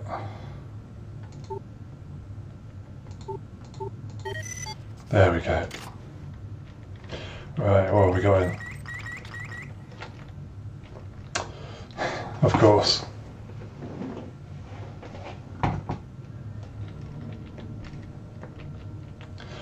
Right, take out that camera quickly. And yeah, for those who have just joined us, I am saves going because it just saves us a whole lot of hassle in a streaming environment. They can med kick, that'll be helpful. Light combat armor. Already got some. I can't remember if it breaks or not because it's been a while.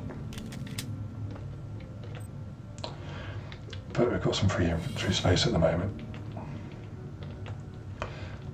Remember, this becomes a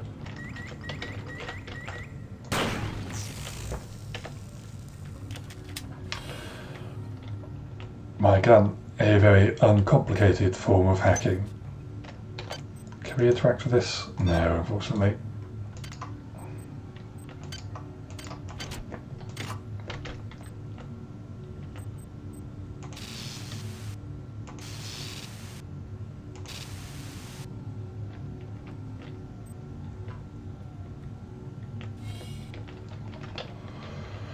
Now I could really do with is finding a repair tool at some point.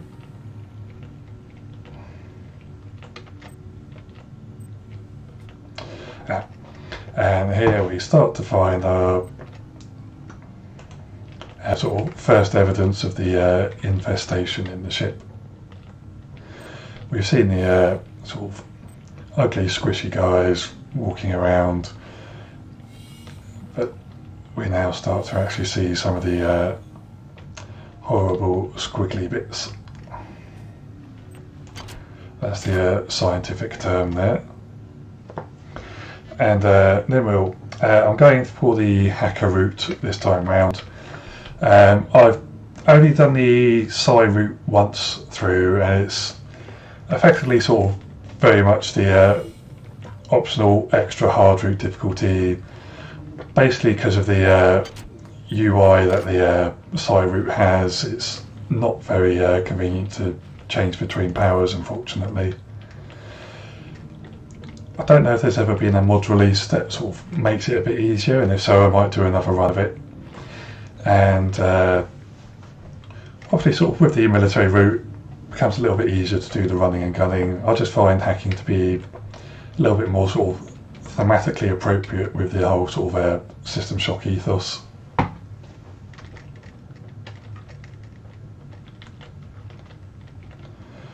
Right, so let's hit that last log. Wow, you're incredible. Do you know that? Thank you. I made this game where I tried not to make myself think about you. What a moron. I love you, Rebecca, and I've got the plan. I've been buttering up the captain to transfer me from the Rickenbacker to the Goodwill team on the Von Braun. Pretty soon, nothing will keep us apart.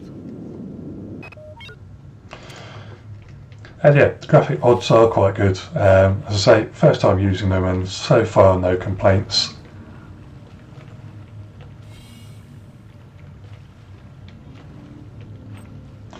It's definitely sort of one of those cases of it's looking like how I remembered it. Whereas if I was to go back to it nowadays... I'm sorry I've been out of touch, but I've been working on that artifact Bayless brought back from Tau City 5. I've done a level 3 analysis on it. I think it's some kind of artificial intelligence. I've managed to pull an audio tag file out of its memory. I'll let you be the judge.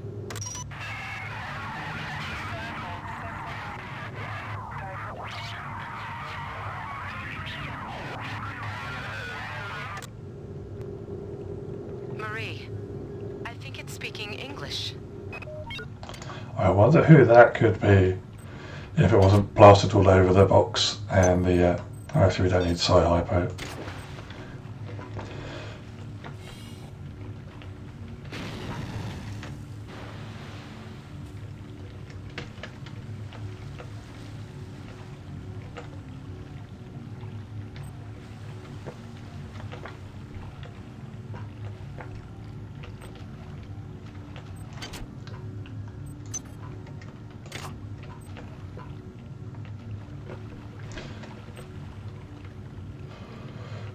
Remember the security station there in case that's needed later. It's Dr. Watts, so we'll check the opposite direction first because the video games. What space have I got? Got enough for a bag of crisps.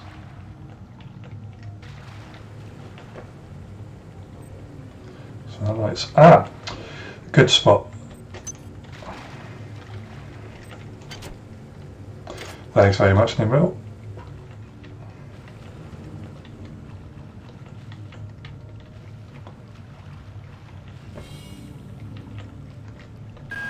Watts isn't here, so he's probably in his office in the R&D sector. Maybe he's got a backup R&D card in here. Take a look around. Cool. As I mentioned before as well, sort of, despite the flooding in comparison to the original System Shock, very sleek, clean, sort of polished interiors here. It's very, very much obvious this was a luxury liner sort of ship.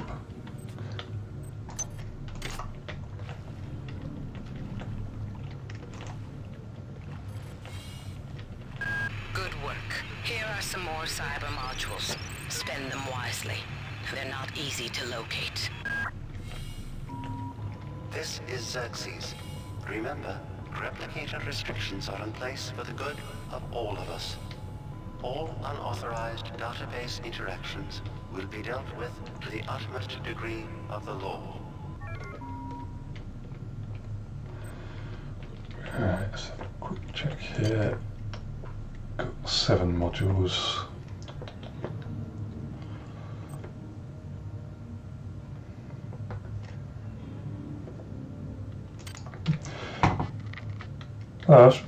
Oh, did I mess up? Where were they?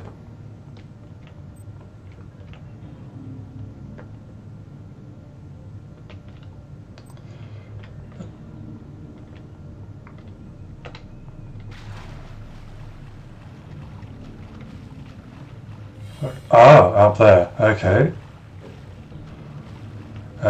Not sure how I meant to get those.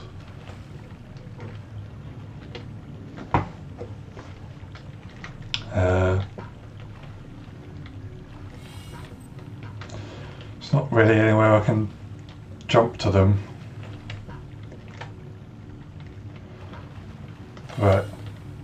I'll save scum it, see if it works.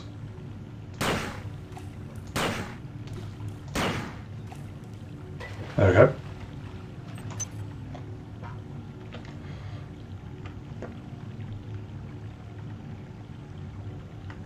How many bullets have I got actually? Think about it.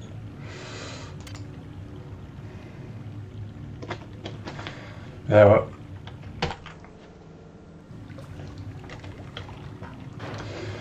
Given that we are short on ammo, 3 shots is 1 bad guy, so I am going to leave him alone.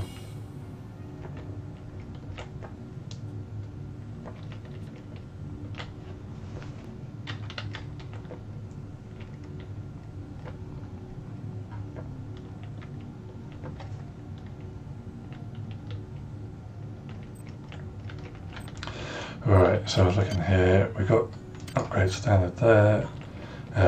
Where are my stats?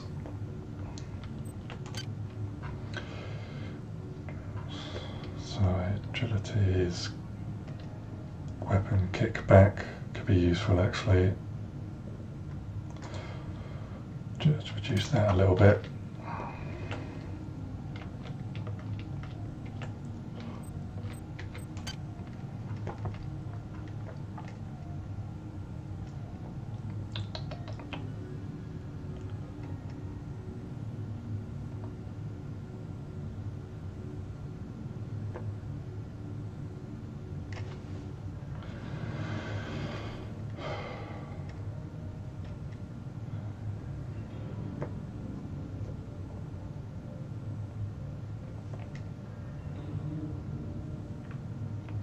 Right, I'll leave it to chat. Do I upgrade repair or maintenance?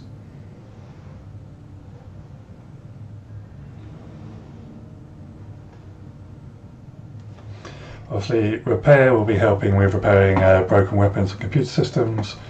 Maintenance will be how well I do with keeping my actual weapons maintained.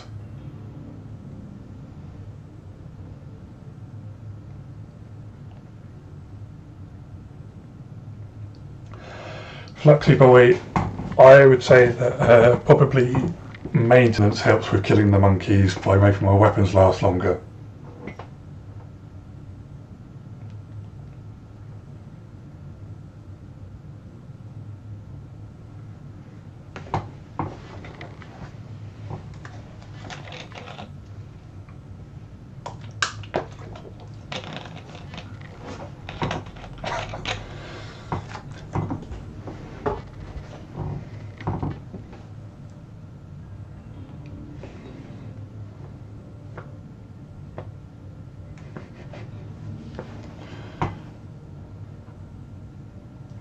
Alright, so I've got 1 vote for repair, 1 vote for maintenance. I don't have a coin I can flip.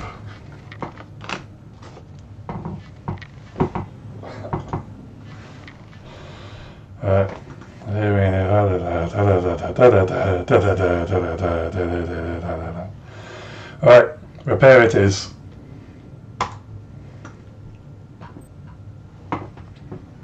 We'll go to maintenance later on, Fluxy Boy, don't you worry. It's all helpful in the end.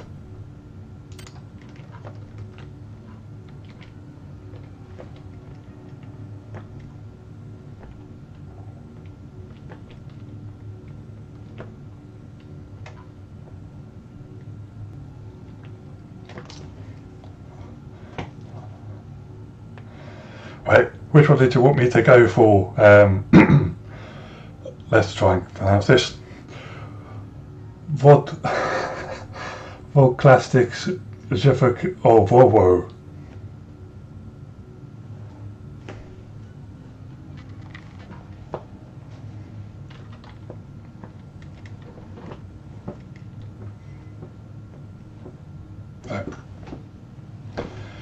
If only you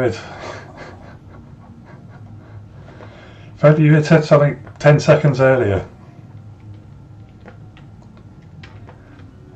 Well, don't worry, we'll go maintenance next time. I don't know where I'm going now. Right, let's go out of here and we're going to R&D.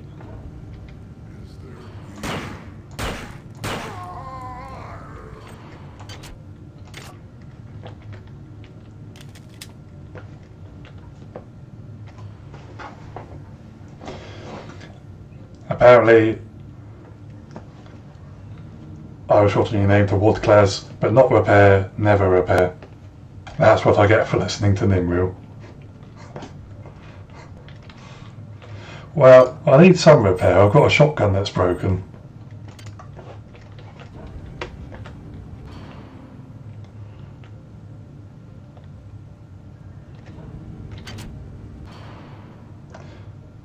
Where is R&D? I can't remember. Radiation lab.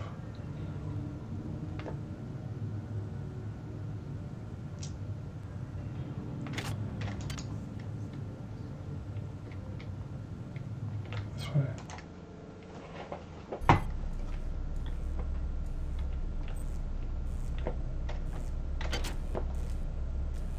R&D that way. So I need to go left and across.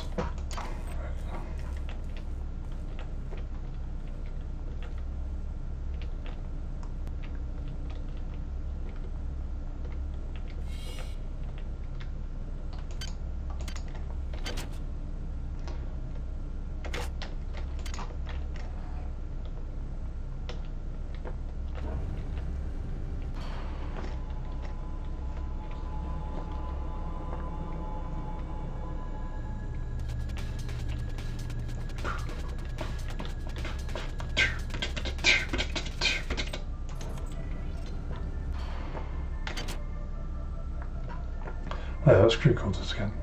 It's R&D.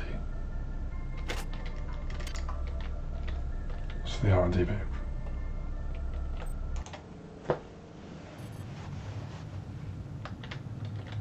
I've already got on the turret earlier, don't worry.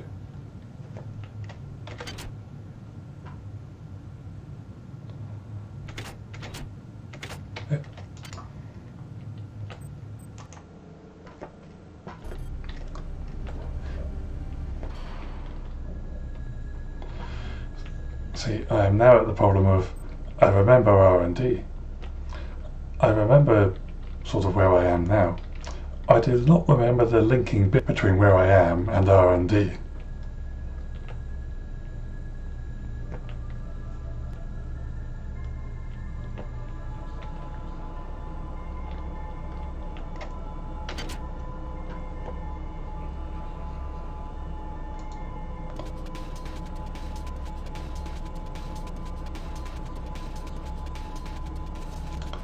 Right, stick a mini-map on, that'll help.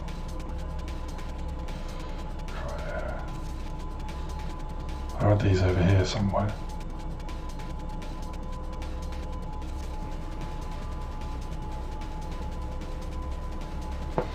Hey guys, keep it cool in the chat, okay? People want to share knowledge? That's fine. I mean, at the end of the day, I am getting a bit lost, so any pointers will be helpful.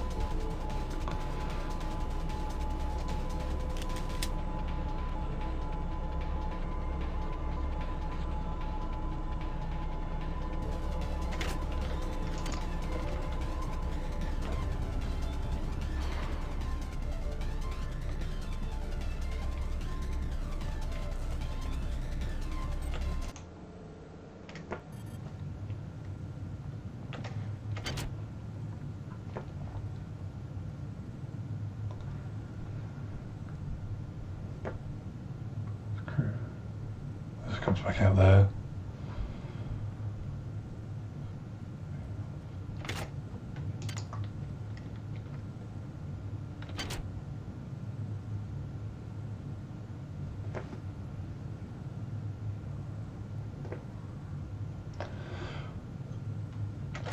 Alright, yeah, I'm pretty sure that R&D is not this way.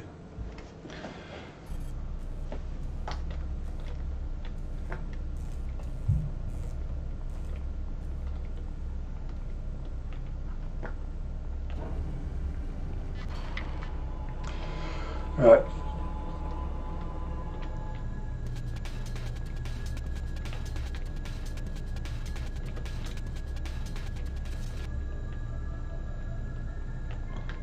Crew quarters. R&D's maps is this direction. Up, down, and this way, I think.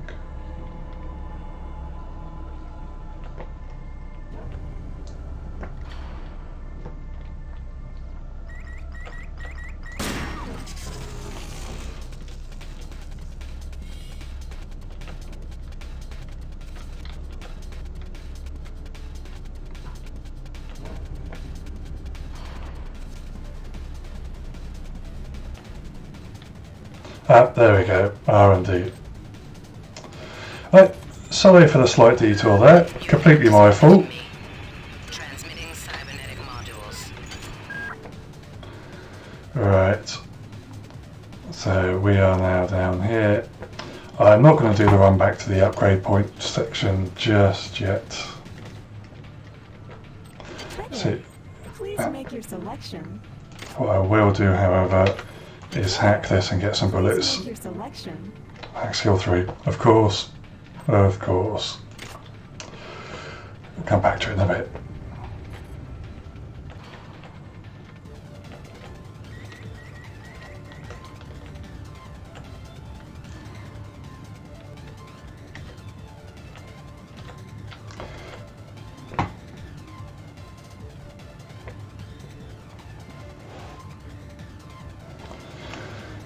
Don't worry, Fluxy Boy, I've played this a fair few times myself. It's just been sort of a number of years since my last playthrough, so I'm a bit rusty on my knowledge.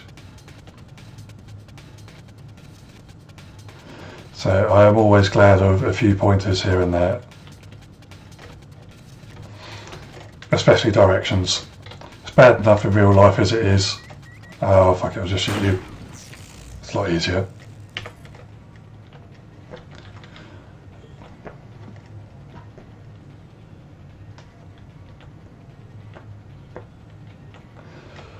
Right. There we go, we're in R&D. Let's just see what we're up against first before we start hacking. Vent. Can we destroy that vent? I can't remember.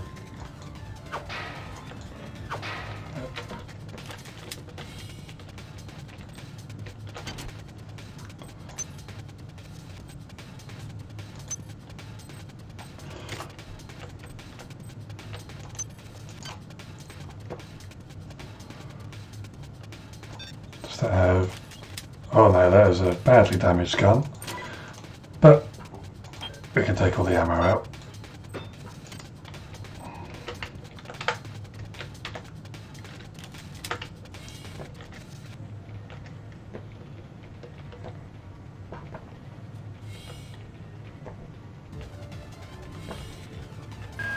Dr. Watts is alive and in his office. He should know the code to the maintenance access shaft. Hurry! He's been badly wounded. Don't let him die before he tells you that number. Right, let's get things going.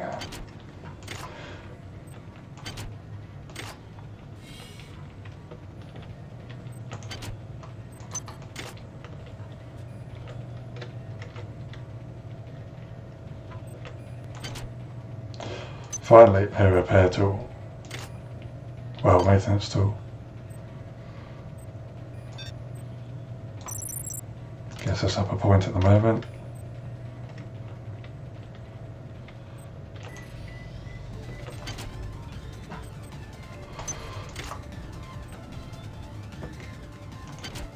Hi Sleeper Can. I'm playing a mostly hacking orientated character, so gone the Navy route and mostly sort of taking down security and hacking into crates and the like. Focusing around that sort of approach. As I was saying to the others, I have tried the Psi and the Soldier route before, but I just feel that hacking sort of ties in a lot better with the System Shock ethos. Calisthenics I can go through before I start to feel a little queasy, so let's get down to brass tacks here. We don't like each other. We each have our own motivations for undertaking this mission, so let me give you a little warning. I cannot be circumvented. I cannot be tricked. I cannot be manipulated. And I cannot be bought. You come at me straight, and keep the fancy maneuvers for your next board meeting. Just because my father swam with the sharks doesn't mean that I do. There we go. A small callback there to the original game there with Diego's father having been one of the characters encountered through audio logs in the first System Shock game.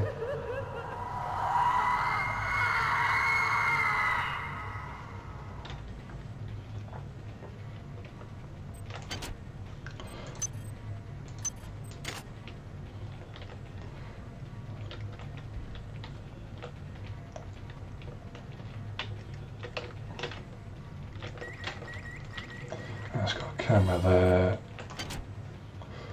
Oh, that's our working shotgun.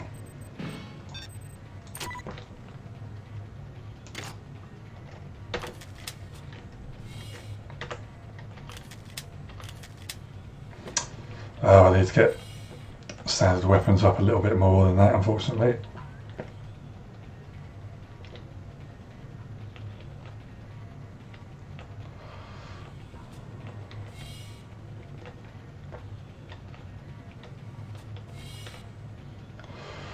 Right, so let's just like this.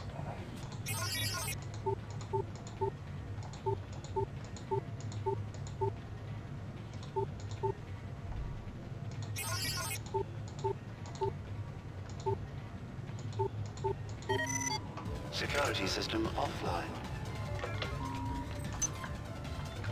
And do the second important part of hacking. There we go.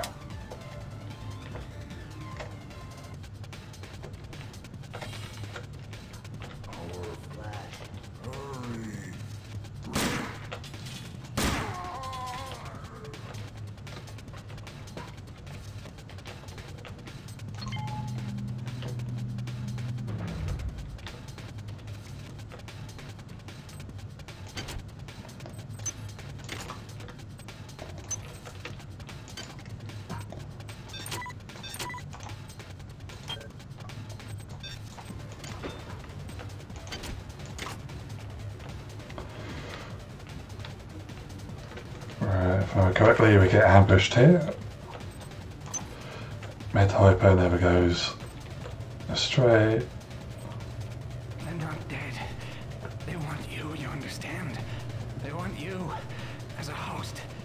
Get away.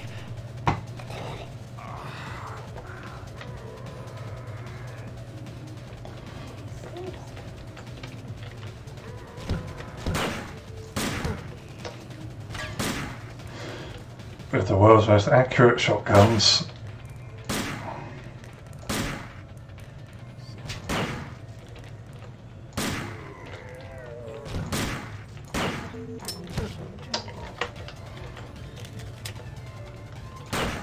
There we go.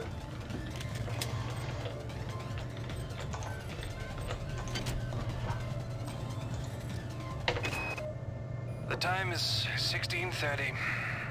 Autopsy subject A. Watson. Now we're going to make the first incision in... Hold him down. I'm trying to! I'm trying!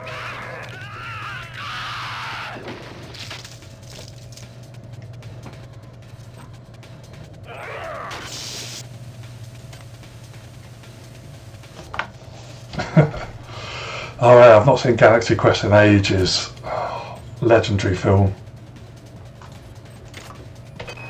Alright, calm down already. The access code to the conduit is 12451. I've got an autopsy at 16:30, but let's grab a beer on the recreation deck afterwards. Sound good? Hello. Right.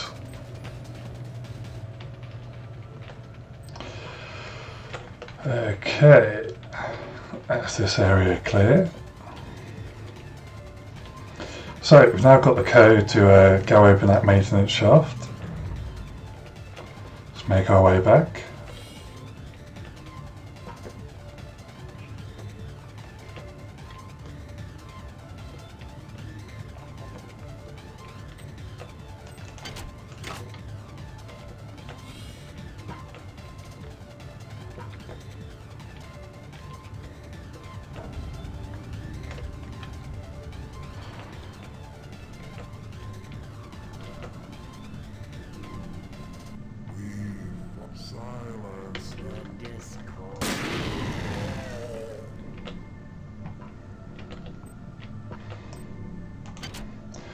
By Grabthar's hammer.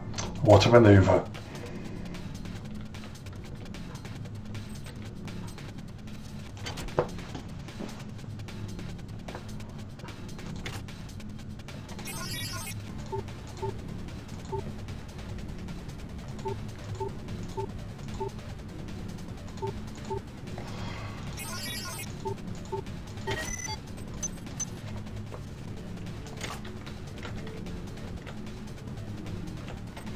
Nothing under there.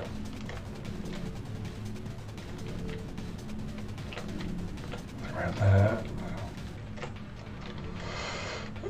And again, my worst enemy in 3D games, ladders.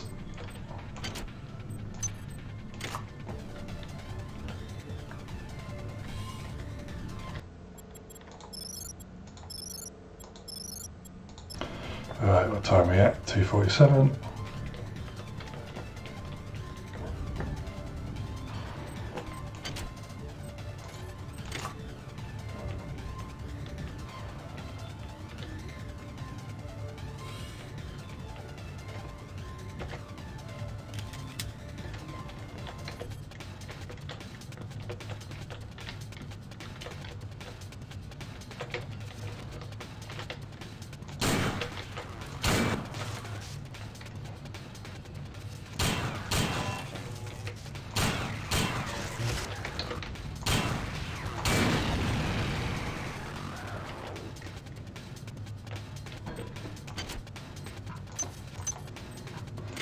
taking those.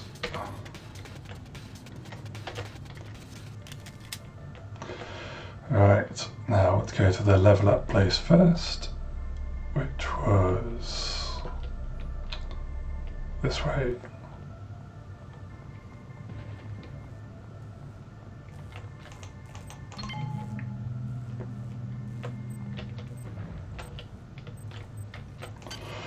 Where we'll be getting our points in maintenance, so everyone is happy.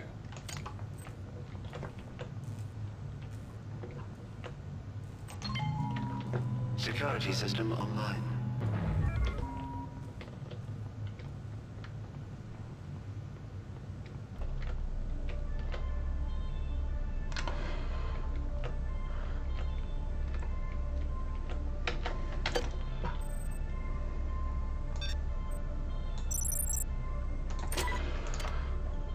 Right, save that there.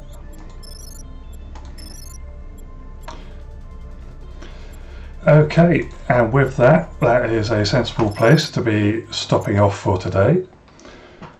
So, thank you very much for joining me on our first stream of System Shock 2. We've completed the intro there. We've managed to get through sort of a fair chunk of the game for the induction. We've seen sort of what the game has to offer there, some of the innovations it brought about sort of nearly 20 years ago now. Our next stream will be sort of at the same time on Thursday, so that's 7 PM British Standard Time, 2 PM Eastern Standard Time, and 11 AM Pacific Standard Time, so I hope you join me again. As of next week, we will be continuing System Shock 2, but on Thursday, and next Tuesday we'll be starting with basically Tuesdays we'll be doing the more point and click adventure and puzzle games, and Thursday will remain sort of with more action focused titles such as System Shock and whatever else comes after we finish System Shock 2. This coming Tuesday we're going to be starting with FMV Adventure Game Extravaganza and seeing how it stood the test of time, The Seventh Guest, which was a game I enjoyed very much when I was 12 years old, and we'll see how much I enjoy it 18 years later. So thank you very much for joining me. It's been a blast. As usual, these videos will be archived on my YouTube channel. Unfortunately, YouTube has yet to give me anything other than a string of alphanumeric letters. So to see the links, just head over to my Twitter feed, which is over at twitter.com/ or just, well, actually it's at Menome TV. Spelling is MENOME TV. So thank you very much for joining me, and I'll catch you all on Thursday. Thanks very much. Bye now. Once I find the end stream button. Bye.